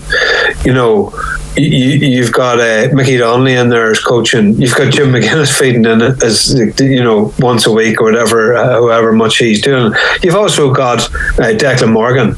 It's very skilled coaches, coach teams with Pete McGrath's teams in the past. So are you telling me that, like, I think there's about 6 names I'm after reaming off, like, that they are given about 10% into this Down team and Conor Laverty's doing 90%? I mean, people make too much of it. So I just think it's management teams. It's whoever you have there. Yes, there's always going to be a figurehead and maybe that person has the casting vote. But I mean, I have yet to see like an All-Ireland winning setup that just goes down to one person. Like, I mean, would Kerry have won the All-Ireland last year without what Paddy did with their defence? I don't know, but I'll tell you one thing, like, I would doubt it. In terms of the Dublin selection, we saw the impact that Kilkenny and McCaffrey had off the bench against Mayo, albeit Dublin had probably really grabbed a stranglehold on the game by then anyways. What do you think Farrell and that Brains Trust will be wanting to do this weekend, particularly with Kilkenny? It just feels he's been such an integral part of that side for so long. Did he do enough to show he should start, or actually do you stick him on the bench again and try and get the same reaction and maybe then you put him in for a final? No, I think what you said second. I think that your latter option, I think that was the best thing. Like, I think they're going to say, well, do we really, really need him against Monaghan? And they might just take the risk and say, no, let's see how we're doing. At halftime, we'll give him another go, but we would rather develop him and have him as a weapon off the bench and have him as a finisher. Because I don't think anyone particularly let themselves down, like against Mayo. There's no obvious substitutions. Niall Scully did he start? Perhaps that's the change that would be made. But I think that they're going to just let him sit on the bench, use him as a weapon, and then maybe prime him for an All-Ireland final start. And from what you've seen of him this year, can you understand why he's on the bench? It's hard to gauge because, number one is Division 2 football. There weren't too many competitive games in Division 2. The other side of that is that there were a couple of competitive games against Kildare. I'm not quite sure individually how he performed in each of those games. But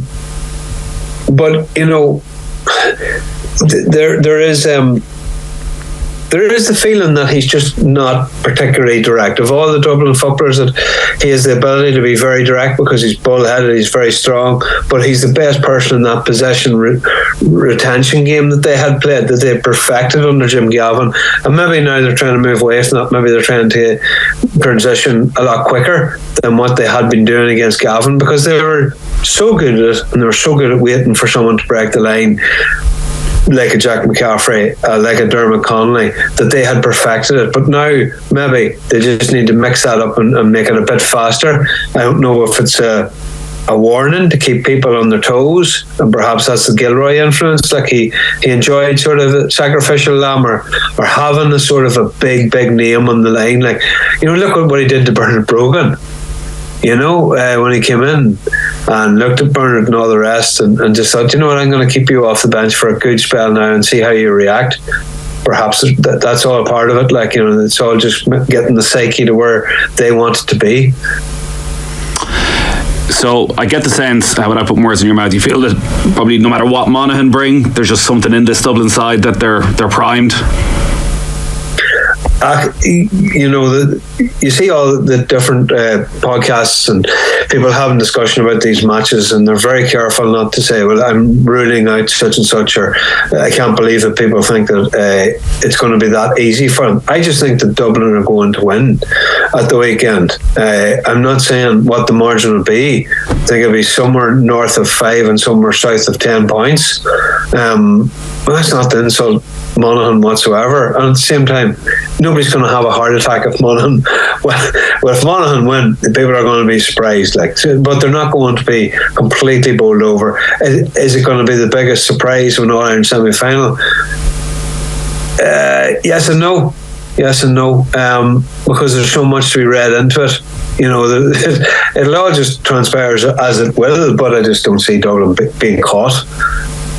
All right, so that is Saturday evening. Sunday then is Kerry against Derry, which I think most people are probably expecting to be a somewhat tighter game. Certainly the way Jack O'Connor has been talking, he is not expecting fireworks. He's expecting it to be a bit of a slog, and he's been appealing for the Kerry fans to travel, because the talk seems to be that maybe the Kerry fans will hold off till the final as usual, but that they need to be patient, that they just need to understand that this is going to be a certain type of game. It may not be explosive. We may not see Clifford and O'Shea get on the ball in the positions they want to get them in as often as they would like.